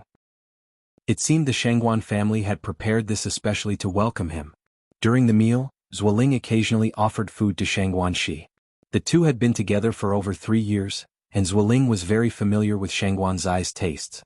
Su Lian and Shangguan Farong noticed this detail and showed satisfaction in their eyes. After dinner and a little more sitting, Shangguan Shi walked Zuoling back. Just stepping out the door, Zuoling noticed a small sedan parked at the doorstep and asked in surprise, "Xiaoxi, whose car is that?" Shangguan Shi nonchalantly said, "I think it's from the television station." Because Shangguan Dehui had previously instructed her, during her school days Shangguan Shi had deliberately concealed her family background. No one knew she came from a wealthy household, not even Zuoling. The television station? Zuoling was puzzled. Shangguan Shi continued, "Didn't my sister top the high school exams this year? That car belongs to a journalist who came to interview her, but something broke and it can't start, so it's been parked here. In a few days the station will send someone to tow it away." High school exam top scorer. Zuoling was even more surprised. "Your sister is the top scorer for the high school exams?" "Yes," nodded Shangguan Shi. "Then your sister really lacks judgment having such a boyfriend as a high school exam top scorer," Zuoling said. "Didn't she become foolish from reading too much? What of being a high school exam top scorer? After all, she chose a boyfriend with neither education nor a job. That showed high school exam top scorers were nothing special after all." Shangguan Shi replied with a serious face, "Don't talk nonsense. Yang Yang is the smartest person in our family. Moreover, if my sister chose Imo Qishan, he must have something exceptional about him. And I also think Imo Qishan is much more than he seems. If you find any errors, ads pop up, ads redirect, broken links, non-standard content, etc., please let us know reports so we can fix it as soon as possible." Astonishing results _3. Alright, I'll stop talking, Zuoling said with a playful smile, hugging Shangguan Zai's shoulders. A smart boyfriend would never argue with his girlfriend. He just needed to be clear in his heart. "That's more like it," Shangguan Shi responded. "Okay, you should head back now. I'll see you at work tomorrow." Zuoling hopped onto his bicycle. "Then he'll be going first." Shangguan Shi watched as Zuoling's figure disappeared into the night, then turned and walked into the house. "Grandma, Grandpa, Grandma, Mom and Dad, little aunt, great aunt, what did you think of my boyfriend at first impression?" "Not very good," the old Mrs. Shangguan put down her chopsticks. "Xiaoxi, didn't you say you broke up with Zuoling?" Hearing the news of her breakup with Zuoling had been a relief for old Mrs. Shangguan. However, Shangguan Shi brought him back in no time. "We did break up before, but Zuoling kept begging me, so I just..." She and Zuoling had been together for 3 years, it wasn't something that could simply be dropped. Plus, Zuoling himself didn't have any shortcomings, and they were each other's first love, old Mrs. Shangguan continued. "I think you two should end it sooner rather than later. Mom, I think this young man Zuoling is quite good." Shangguan Farong joined in. Su Lian said, "You don't like Zuoling?" "I also think Zuoling is quite good." Old Mrs. Shangguan sighed. "Actually, I'm not the kind of person who cares about families being well matched, but your great aunt, do you know what Zuoling's family situation is? Zuoling has 7 older sisters. His parents are almost as old as I am." She continued, "Nowadays family planning is so strict. Workers can only have 1 child. What if Xiaoxi marries into their family and the first child is a daughter? Would Zuoling's family let it go?" The fact that Zuoling's mother had given birth to 8 children proved she was no gentle character. Ordinary women who could give birth to 8. Hearing this, Su Lian's smile stiffened. Shangguan Furong's expression also changed as she turned to look at Shangguan Shi. "Xiaoxi, your grandma is right. You can't marry into such a family. It's hard to find a 2-legged frog in this world, but men with 2 legs are everywhere. With your qualifications, what kind of man can't you find? Why fixate on Zuoling?" Su Lian nodded. "Yes, Xiaoxi, I also think your little aunt is right." Su Fan had passed away early. Raised by Su Lian because Shangguan Su and Shangguan Shi couldn't find her, as an aunt, she didn't want Shangguan Shi to marry into such a complicated family. Marriage and dating were not the same. Marriage faced many more practical issues. Shang Guanxi indignantly said, "Grandma, little aunt, great aunt, you are thinking too far. We aren't even married yet and you're already thinking about children. Moreover, the person who had 8 children isn't Zuoling. Zuoling is just the child who was born. He didn't choose his birth, and just because his parents favor boys over girls doesn't mean Zuoling is the same way."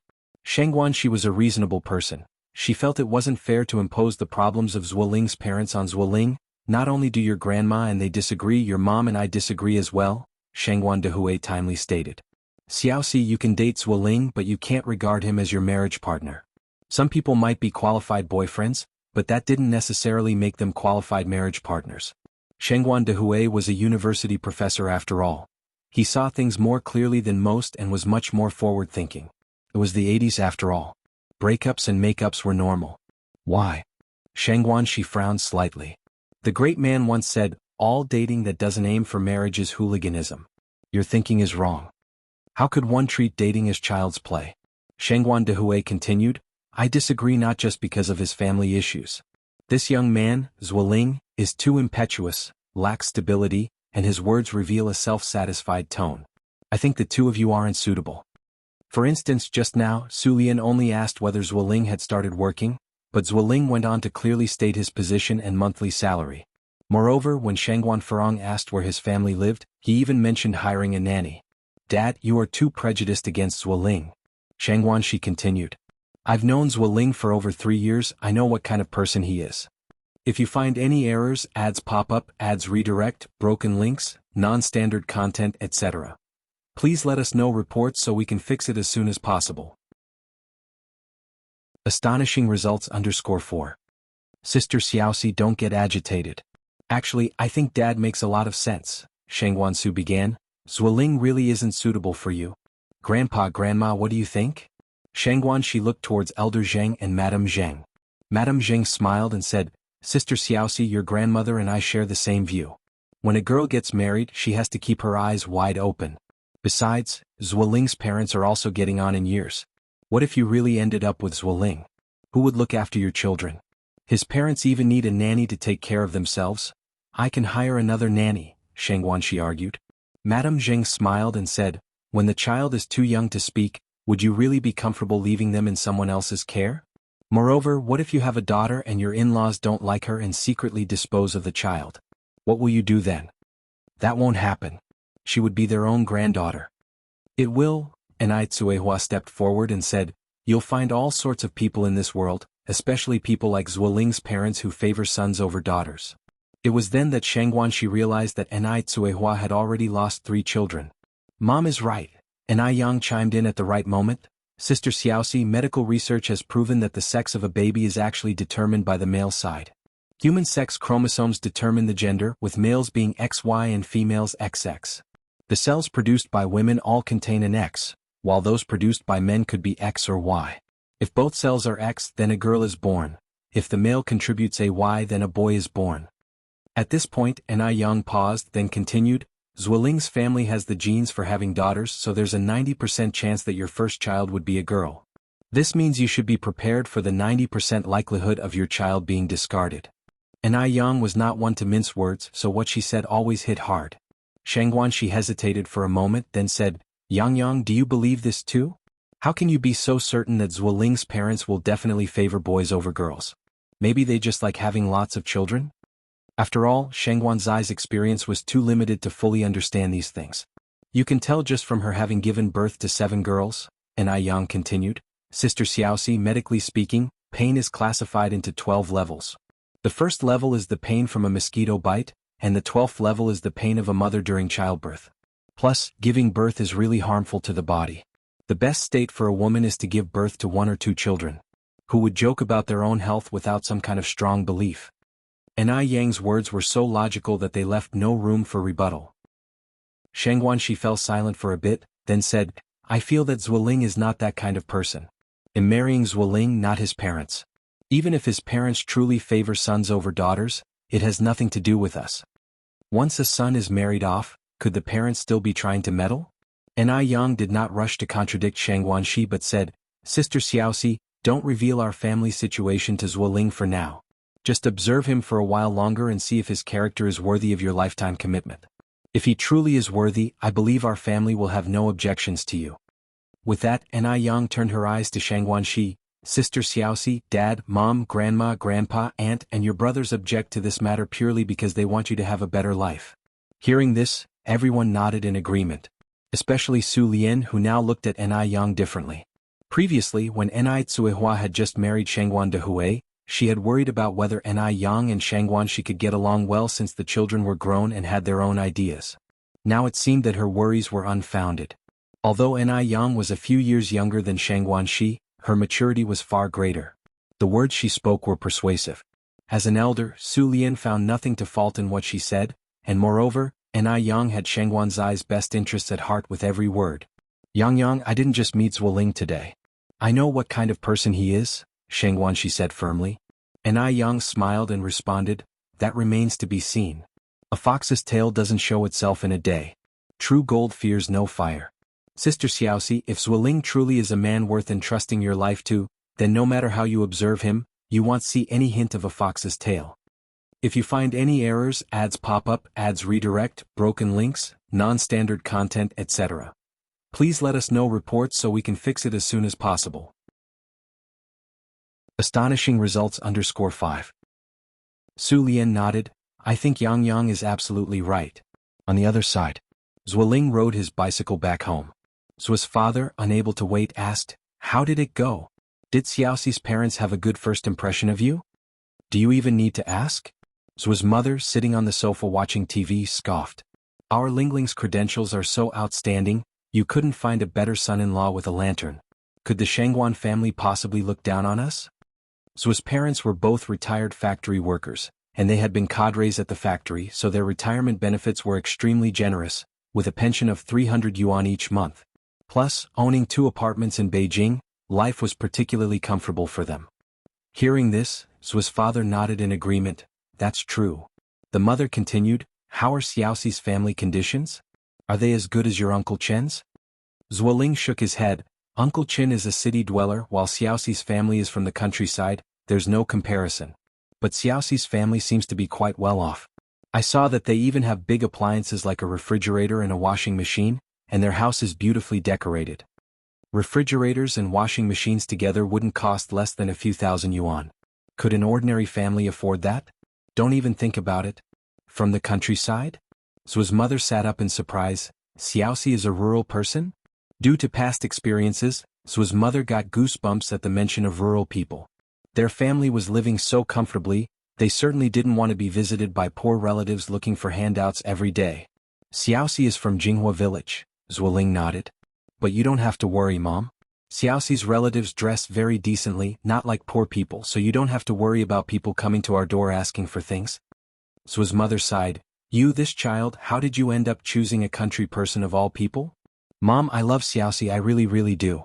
I hope you can agree to our relationship, Zuoling continued. Mom, I promise you, Xiaoxi's family doesn't have that kind of poor relatives and their conditions are really quite good. You see how long it's been since we've changed the carpet in our living room? The carpet in Xiaoxi's living room is not only brand new but also woolen. Zuoling's feelings for Shangguanxi were genuine. Otherwise, they wouldn't have had an on and off relationship. Zuo's mother tapped Zuoling on the forehead, you're just too naive. You might get cheated and end up counting someone else's money for them. Of course, her family wouldn't let go of a catch like you so easily. Are you sure the place you went to tonight was even Xiaoxi's home? Perhaps Shangguanxi had planned it all along, and the place Zuoling visited tonight wasn't her home at all. A rural person being able to afford a carpet. That's laughable. And didn't you say that Xiaoxi's mom isn't her birth mother but a stepmother? Have you ever seen a stepmother who truly cares for her stepdaughter? If you really marry Xiaoxi, then you'll have troubles. That stepmother will steal a little today, a little tomorrow, and our family won't be able to live properly. Her son was only 23 years old and already earning over 100,000 yuan a month. You probably couldn't find a few like him in the whole of Beijing. If Shangguanxi's family was a bit better off, that would be one thing, but now knowing that Shangguanxi is just a country girl, she felt scornful, thinking that Shangguanxi was after their family's wealth. Of course, a country girl would be happy to marry into the city. Isn't that just like a sparrow turning into a phoenix? Not at all, Zuoling shook his head. I think Xiaoxi's stepmother is quite nice, not like someone who would steal things. You've just visited them today for the first time, of course Shed put on an act. Once you're married, she will show her true colors. His mother continued. Lingling, listen to your mom, Xiaoxi is not worthy of you. I think the daughter of your Uncle Chen is quite good. Qin Liebao is Uncle Chen's only daughter. Eventually the Qin family's fortune will be yours. Indeed, Qin Leibao's family's conditions were even better than Zhua's. However, Qin Liebao looked like Zhu Beiji, not only with a big face and fat ears but also exceedingly rude and noisy when eating, just like a pig. Compared to Shang Guanxi, it was night and day. Zuoling was at least a workshop director and also quite handsome. How could he possibly marry someone like that? It would be an utter joke. Though Shang Guanzai's family wasn't as well off, she was good-looking and also a university student. Plus, their relationship was a love match. He would have face when bringing her out.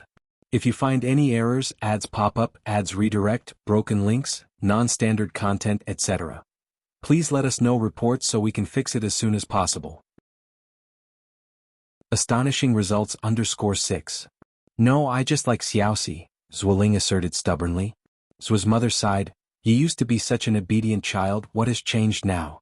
I know you don't find Liebao attractive, but haven't you heard the saying, beauty is a source of trouble? Being beautiful is not necessarily a good thing. King Zhou of Shang lost his kingdom because of Daji, Tang Xuanzong faced the Ensure rebellion because of Yang Yuhuan, and King Yu of Zhou was overthrown because of Bao Si. The words of the ancients contain profound wisdom. The saying beauty is a source of trouble is not without basis. At this point, Zhua's mother paused and continued, actually women are all the same when the lights go out. There's nothing more to them, nothing less. Whether one is beautiful or not is just about looks. And besides, Lingling, you are destined for great things in the future. You can't let your heart be taken by youthful love, and you certainly can't let Xiaoxi hold you back. What you're lacking is a wise and virtuous wife, not a fairy who is above the mundane world. Liebao, that child, definitely looks like she's blessed with good fortune. Big head, big bottoms, surely someone who can bear sons. After you marry, you'll give me a fair and plump grandson. As she spoke, Zhua's mother started to dream of a wonderful future. Her grandson. She gave birth to 8 children, all for the day she could hold her grandson in her arms. Zuoling shook his head. No, Mom, please stop talking. Just the thought of having to sleep next to a pig in the future makes me so nauseous that I won't be able to eat breakfast tomorrow. You child, his mother chided, how can you speak like that? How has Liebao disgusted you? I think she's very nice. Your Uncle Qin said that if you're willing to marry Liebao, not only will our family not have to pay a penny for the dowry, but we'll also get 5,000 yuan as part of her dowry. Can Xiaoxi's family offer 5,000 yuan for a dowry? I bet they can't even come up with 50 yuan. That's 5,000 yuan. Where could you find such a favorable marriage offer? But Zuoling sneered at the 5,000 yuan, knowing that one can't have the best of both worlds. Even if Qin Leibao's family offered 50,000 yuan for the dowry, there's absolutely no way I'd marry a pig. Having said this, Zuoling turned and walked away. Zhua's mother was so infuriated by Zuoling that she was more convinced than ever that Shang Guanxi was the reincarnation of the millennial fox spirit Su Daji. Let it be, Zhua's father said, just don't meddle with the child's affairs. Nowadays, people value love marriages, and arranged marriages by parents are out of fashion. When Zhua's father was at work, he held a lower position than Zhua's mother, so she had always been in charge, which meant that at home, Zhua's mother had the final say. Moreover, Zhua's mother didn't have any preference for sons over daughters. The reason she had 8 children was to prove her worth. Because a life without a son was considered incomplete. A daughter married off is like water splashed out. No matter how many daughters you have, they can't compare to having a son. Zhua's mother continued, our Lingling is too outstanding. Who knows how many girls out there have their eyes on him. I calculated everything but never expected Shang Guanxi to be from the countryside. If I had known she was from the countryside, I would never have agreed to it when Lingling first brought it up. That girl is too scheming, hiding her rural background and deceiving us for so long. She should have mentioned her rural background early on. What is this if not deceit? Our Lingling is a dragon roaming the heavens and she is just a sparrow that aspires to transform into a phoenix. It's too unsightly. So his father turned the page of the newspaper in his hand and replied, following his wife's thoughts, I also think Liebao is a decent child. The Chens are still young and can at least provide support for them for over a decade. If our Lingling marries Liebao and they have a chubby baby boy, the good days are still ahead. Meanwhile, at the Ni family's home, Ni Cuihua and Shangguan Dehui were sitting on the bed also talking about Shang Guanxi. As a stepmother, there were some things Enai Tsuehua felt awkward to speak out directly. She could only convey her thoughts to Shangguan Dehui. Dehui, although Xiaoxi seems to have a mild temperament and doesn't usually show much temper, she actually has a rebellious streak deep inside. You have to talk to her about Zuoling properly, but also don't push her too hard. Beware of the extreme rebound effect. Even though Shangguan she wasn't born to Enai Tsuehua, through the days spent together, she had come to understand Shangguan Zai's nature very well.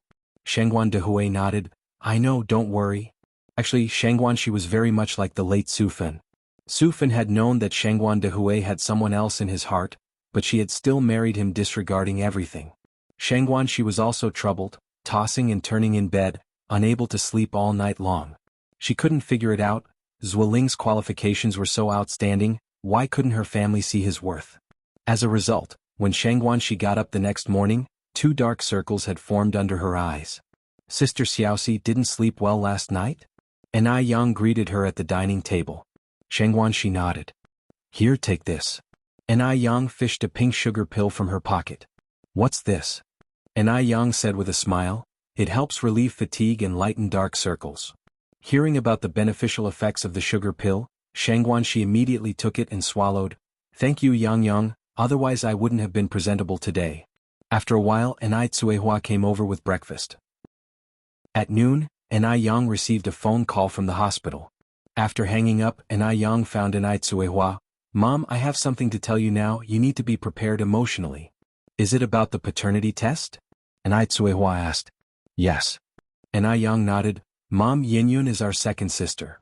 Crash. The vase in Enai Kuihua's hand dropped to the floor, shattering, and with tears in her eyes she said, Really, is it true? It's true. Enai Yang hugged Enai Tsuehua. Mom, we found our second sister. We found her. We found her. Enai Tsuehua cried tears of joy. Although they had found the person, Enai Tsuehua was still faced with a dilemma.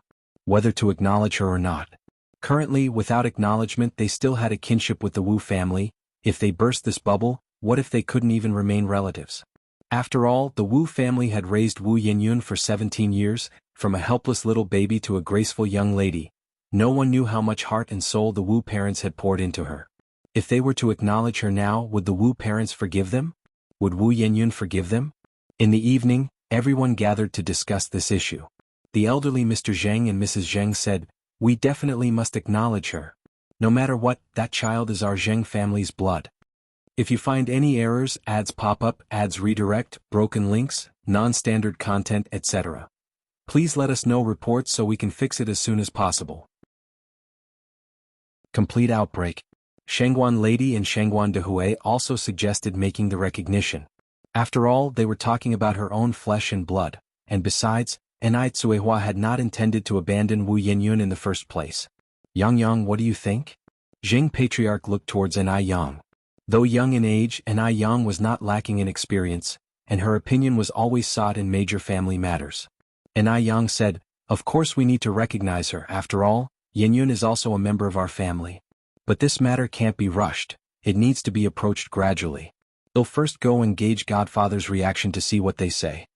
Wu Yinyun may be of a gentle disposition, but that doesn't necessarily mean she could accept this.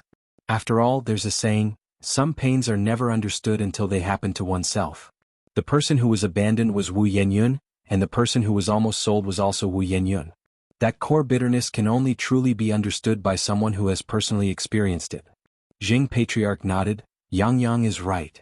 Enai Yang continued, Let me handle this matter, you all wait at home for my news.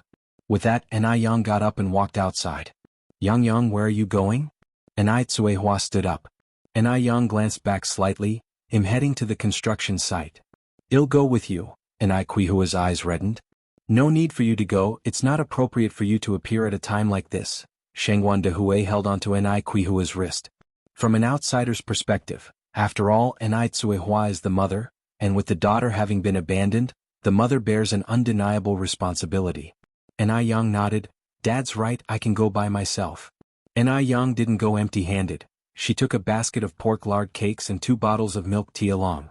Right as she walked out, she saw Mo Chishan riding his bicycle toward her. Where are you off to, wife? Mo Chishan stopped his bike in front of Enai Yang, propping one foot on the ground, his thin lips curved with a faint smile. The sunlight shone from behind him, brilliant and golden. Against the light, his face was somewhat obscured, and he appeared as if he had descended from the clouds. "Emo brother," and Yang promptly brought herself to a halt. Emo Chishan parked his bike at the entrance, taking the items from Yang's hands. "Where to?" "I'll accompany you." "To the construction site." It was roughly a 10-minute walk from the Ni family, and on the way, Yang informed Emo Chishan about Wu Yenyun. "Emo brother, we found our second sister who was abandoned." "It is Wu Yenyun, right?" Emo Chishan's expression was calm, his tone very certain. In fact, he had long realized Yang was clear about her affections and grudges. She wouldn't be nice to someone without a reason. After all, there are many poor people in this world, and if one were to extend a helping hand to each one, who would have so much energy? "Awesome." Yang extended her thumb to Emo Chishan. "That's right," Emo Chishan said with false arrogance. "If I weren't so impressive, would I have a beautiful wife like you? Your skin is too thick." As she spoke, Yang continued, "I'm going to discuss this matter with Godfather now. What do you think his reaction will be?" Emo Chishan squinted his eyes. "Our Godfather is an honest person, and you've helped his family so much. Though he may be surprised, I think he surely won't make things difficult for you. If it weren't for Yang, Wu Yenyun would now have been sold off to the Wu family, and the whole Wu family would not be able to live the life they have today." Yang nodded. "I think your analysis is very accurate." Before long, they arrived at the construction site. Over 1 month had passed, and the construction site had changed considerably. The brick walls were already 2 levels high. Yang and Emo Chishan distributed the pork lard cakes and milk tea to everyone. In this freezing weather, biting into a soft pork lard cake followed by a sip of warm milk tea warmed the heart and stomach. A most exquisite comfort. The workers had been at the construction site for so long and had never encountered such generous homeowners. Mo Chishan knew Yang had something to say to Wu Jinshu, so he took some cigarettes and went to distribute them among the workers. Yang, with food in hand, found Wu Jinshu. "Yang, you really don't need to be so polite. We've already had our fill at lunch." With Yang being so courteous, Wu Jinshu felt somewhat embarrassed. These days the Ni family nearly sent food over every afternoon, but sometimes it was Grandmother Zheng and Patriarch Zheng and Lady Shangguan who came. Yang was busy and couldn't possibly come every day. Yang smiled. "Everyone's working hard and the weather's so cold. Eating something is a good way to warm up." After speaking, Yang added, "Actually, Godfather, there's something else I need to talk to you about. If you find any errors, ads pop up, ads redirect, broken links, non-standard content, etc., please let us know reports so we can fix it as soon as possible." Total outbreak. _2. Hearing that Yang had something to say, Wu Jinshu immediately put down his teacup, as he had never treated Yang like a child. Yang, go ahead." Yang continued, "This is about Yenyun." "Yenyun?" Wu Jinshu asked anxiously. Yang, is that child causing you trouble?" "No," Yang shook her head, getting straight to the point. "Godfather, actually, Yenyun is my sister."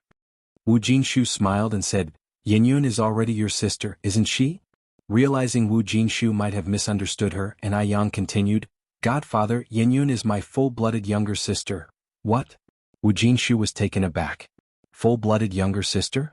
Wu Jinshu looked at Yang and couldn't speak for a long while, not knowing what to say. Yang then spoke of the past. "Godfather, it's like this. When Tsuehua gave birth to Wu Yenyun that year, Yang was only 1 year old. She didn't know what exactly happened, but when Mrs. Mu abandoned her 3 younger sisters and little Yang already had memories. At that time, Tsuehua simply had no ability to resist. If it weren't for the fact that the first child couldn't be abandoned, she too would not have escaped Mrs. Mu's clutches. Wu Yenyun had her own hardships and Tsuehua had hers. Wu Jinshu's eyebrows were deeply furrowed as he listened to Yang. Were they intending to take Wu Yenyun back?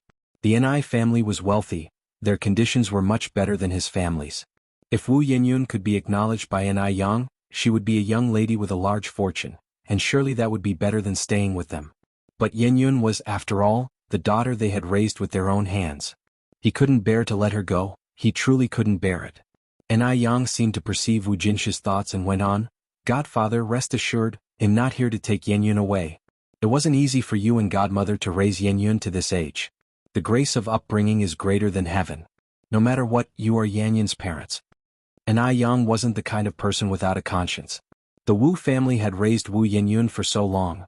It would not only be illogical to take her back now, but it would also be unfair to Wu Jinshu and Yen Erju. Including Enai Tsuehua, they had no intention of taking Wu Yenyun back. They just wanted to clarify things to Wu Yenyun and use the rest of their lives to make it up to her, so that neither of them would have regrets in their lives. Then, Wu Jinshu started, his mouth agape.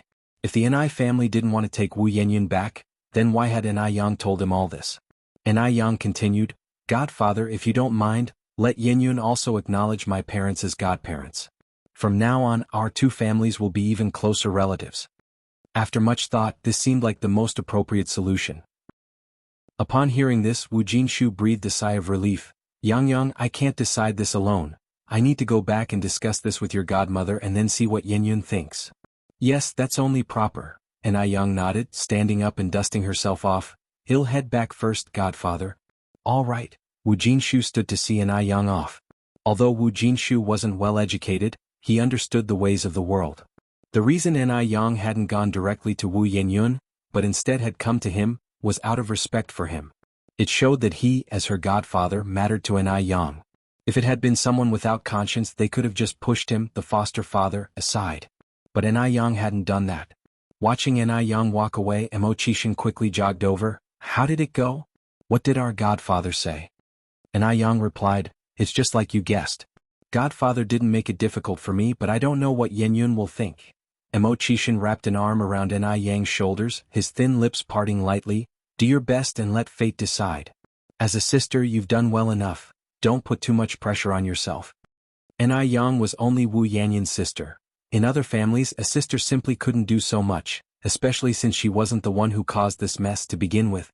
Enai Yang nodded. "Let's hurry back. My parents and grandparents are still at home waiting for the result." Sure enough, as soon as they arrived home, Enai Tsuehua and the rest were eager to ask Enai Yang what Wu Jinshu had said. Enai Yang shared, "Mom, Dad, Grandma, Grandpa, don't be anxious.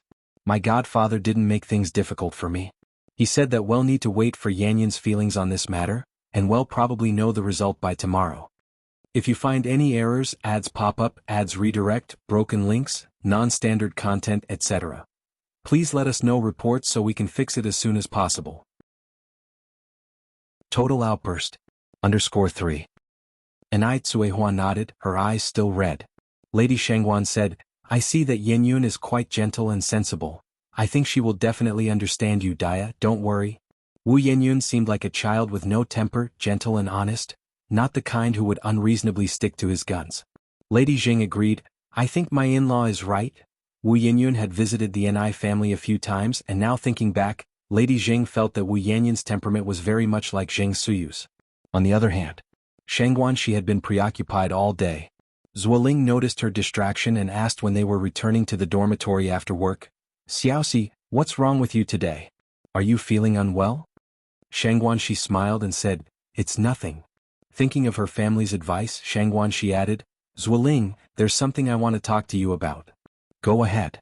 Shangguan, she spotted a small restaurant on the roadside. "Let's go there and talk while we eat."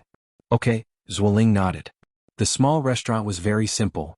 The two of them ordered 3 dishes and 1 soup for just 8 yuan. As they ate and talked, Shangguan, she asked, "Zuoling, do you hope your future child is a boy or a girl?" When Shangguan, she suddenly asked this, Zuoling was stunned for a moment, then he smiled and said, "Boy or girl, I like both equally. Didn't the great man say that men and women are now equal?" Hearing this, Shangguan, she breathed a sigh of relief. She knew Zuoling wasn't biased in favor of boys. "Xiaoxi, why would you suddenly ask that?" Zuoling looked up at Shangguan. She, "Tell me, are you thinking about having children with me?" Cough, cough, cough. Shangguan, she choked on her soup, tears streaming from her eyes. "Xiaoxi, are you all right?" Zuoling quickly stood up to pat her back. "Take it easy, no one's rushing you. I was startled by you, all right?" Shangguan, she rolled her eyes at Zuoling, her face turning red. "Who said I want to have children with you?"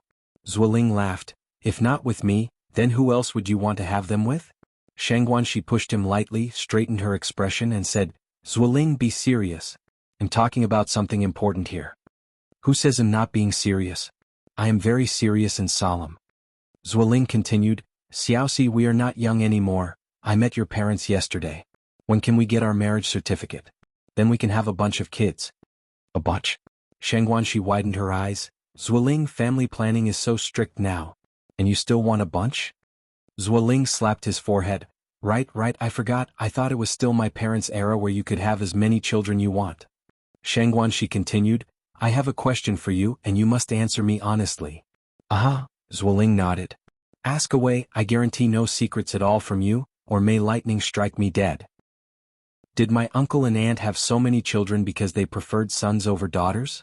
Shang Guanxi asked. Of course not. Zuoling immediately denied. Xiaoxi, why would you think that?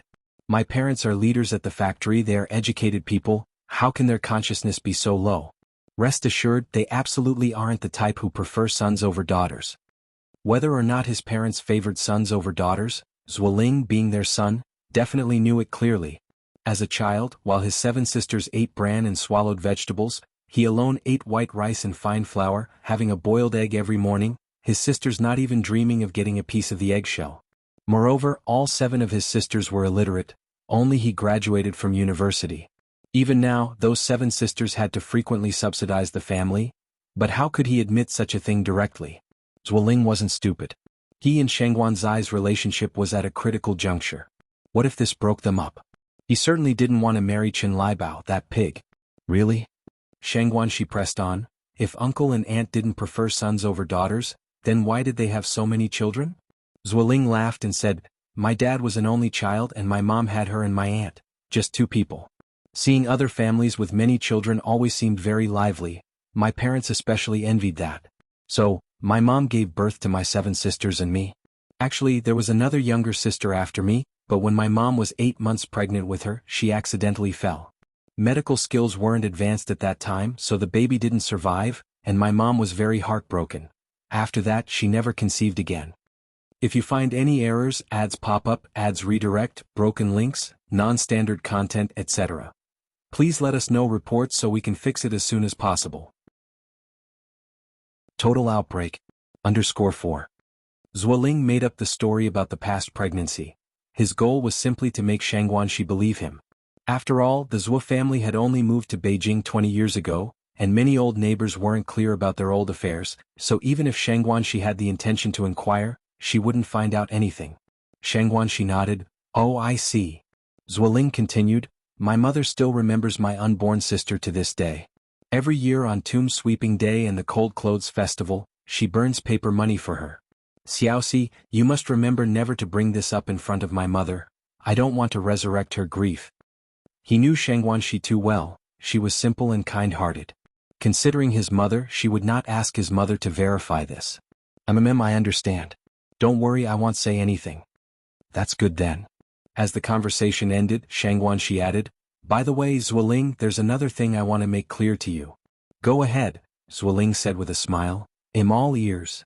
Shang Guanxi said, nowadays birth planning is so strict. If we were to get married in the future, regardless of whether our first child is a boy or a girl, I will not have a second child, and even your parents cannot interfere with our decision. If you agree, then we can continue our relationship. If you don't, then let's just end things here. Some things needed to be made clear in advance. Having been advised by her family, Shang Guanxi didn't want to end up in an ugly dispute over such matters. This was absolutely unacceptable.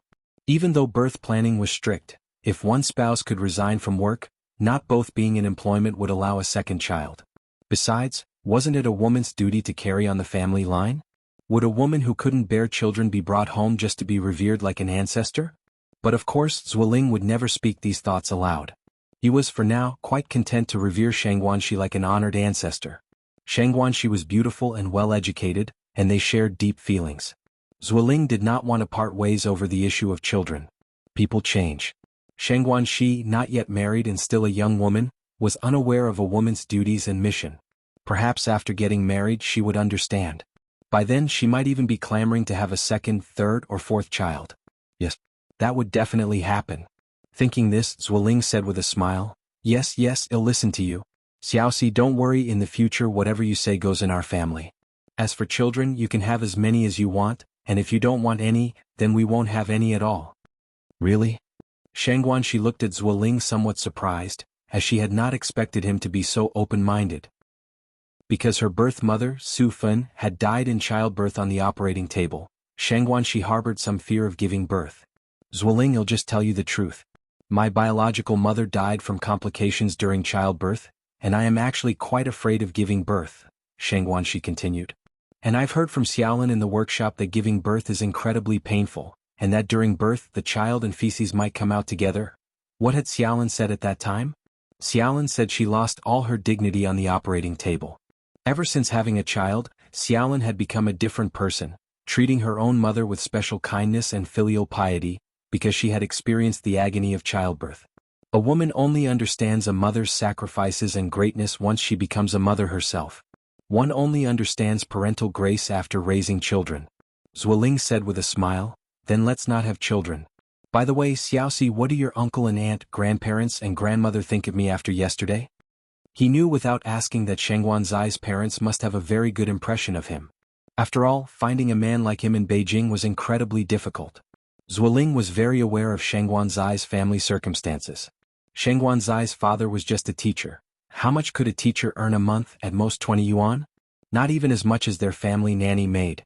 And her stepmother just ran a small business, the least prestigious occupation. If it weren't for his affection for Sheng Guanxi, he wouldn't consider marrying the daughter of a small business owner. Sheng Guanzai's brother worked at a bank, probably just doing menial tasks. As for that sister, except for being the top scorer in the college entrance exam, she was utterly useless. The sister's boyfriend didn't even have a proper job. He guessed that the total income of Sheng Guanzai's entire family might not be higher than his salary alone. If you find any errors, ads pop up, ads redirect, broken links, non-standard content, etc., please let us know reports so we can fix it as soon as possible. Chapter 1000, Total Outbreak. _5. Not only is the income low, but there's also the need to support 3 elders and a child. What money could such a family have? When encountering a golden son-in-law like him, one must definitely hold on tight. In the entire family, only he has a monthly salary over 100. Zuoling felt a full sense of superiority in his heart. Sheng Guanxi didn't have the heart to deflate Zuoling's pride and also wanted to leave a good impression of her family in his heart. She knew some things clearly herself and lightly said, "My parents have a particularly good impression of you, especially my aunt and my younger aunt. After you left, the two of them were still praising you." "Really?" Zuoling asked. "Really?" Sheng Guanxi nodded. Zuoling then said, "So, should we start discussing our wedding date now?" Sheng Guanzai's face flushed momentarily. This is not urgent. Xiaoxi, I'm already 23 this year. The 80s were not like later times. Back then people advocated for early marriage and childbirth. Some college students were still studying when they had children. And there were some who attended college while having children. Someone like Sheng Guanxi was already considered an older youth. The most crucial issue was that Sheng Guanxi was somewhat traditional. Normally, Zuoling couldn't even hold her hand, let alone other things. 23 is an age easily prone to impulsiveness. Sheng Guanxi continued, "You've met my parents, but I haven't met your uncle and aunt yet. I also don't know if your uncle and aunt are satisfied with me," Zuoling said with a smile. "You can rest assured about that, Xiaoxi. You're beautiful and well-educated. My parents will definitely be very satisfied with you. How about this? Let's set a time for you to visit my parents, and then arrange a day for the parents on both sides to meet." Sheng Guanxi nodded. "That's possible." Having resolved the issue of having children, Sheng Guanxi felt much more relaxed. On the way to the dormitory, she even hummed the popular song Sweet Honey.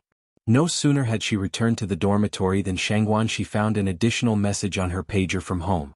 Sheng Guanxi put on her coat again and went to a public telephone booth to call back home. The person who answered the phone was Enai Tsuehua. Enai Tsuehua was informing Sheng Guanxi about Wu Yanyun's situation. Although Wu Yanyun and Sheng Guanxi weren't related by blood, they were now a family, and since it was a family matter, she should inform Sheng Guanxi. It was the least form of respect. Sheng Guanxi was a sensible and good child and immediately said she would return home tomorrow. She was also very happy that Enai Tsuehua was willing to tell her about this matter. Meanwhile, at the Wu family, Wu Jinshu did not tell Wu Yanyun about the situation immediately but quietly spoke to Yen Erju about it. After hearing this, Yen Erju exclaimed in surprise, "Really?" Wu Jinshu nodded. "What kind of question is that? Would I joke about such a matter?" After saying this he continued, "It's not only our Yanyun who was abandoned as a child, but also Yang Yang's third and fourth sisters. However, we can't blame their mother for this." Yen Erju sighed after listening. "We really can't blame Yang Yang's mother for such a thing. Just look at your mother and you'll understand. If it weren't for Yang Yang, wouldn't our Yenyun have been sold to the Wu family? Upon mentioning this matter, Wu Jinshu bowed his head in shame. After they had moved here, Grandma Wu hadn't given up. After some inquiries, she and Wu Jinjin found this place. But on their way here, she had slipped and became a vegetable, still lying in the hospital to this date. Wu Jinjin was afraid of being responsible and hid himself away. As a son, Wu Jinshu had to take care of her, now bearing a medical expense of 20 yuan per month. Fortunately, the construction company was now making quite a bit of money each month, so this 20 yuan didn't exert too much pressure on them. Otherwise, life would really have been impossible to continue. Also fortunately, Grandma Wu's fall made her a vegetable. Otherwise, who knows how much trouble she could have caused later on. She might even have taken this opportunity to fiercely extort a sum from the Ni family. Wu Jinshu knew it was wrong for a son to have such thoughts, but he couldn't help it. Whenever he thought of his mother's actions, he became very angry. Wu Jinshu then said, "When should we tell Yenyun about this matter? What do you think?" Yen Erju was unsure as well. At the same time, she was somewhat worried. After all, the Ni family's conditions were so good. What if Wu Yenyun didn't want them as his foster parents after knowing about this matter? If you find any errors, ads pop up, ads redirect, broken links, non-standard content, etc., please let us know reports so we can fix it as soon as possible. You're tuning in to the Han Li's Wuxia Chronicles YouTube channel. We're so grateful for your support, and don't forget to subscribe to join us on this incredible journey through captivating stories. Your generosity through donations truly makes a world of difference, as it's the primary source of revenue that allows me to expand and enhance this channel for you. Thank you from the bottom of my heart for being a part of this adventure.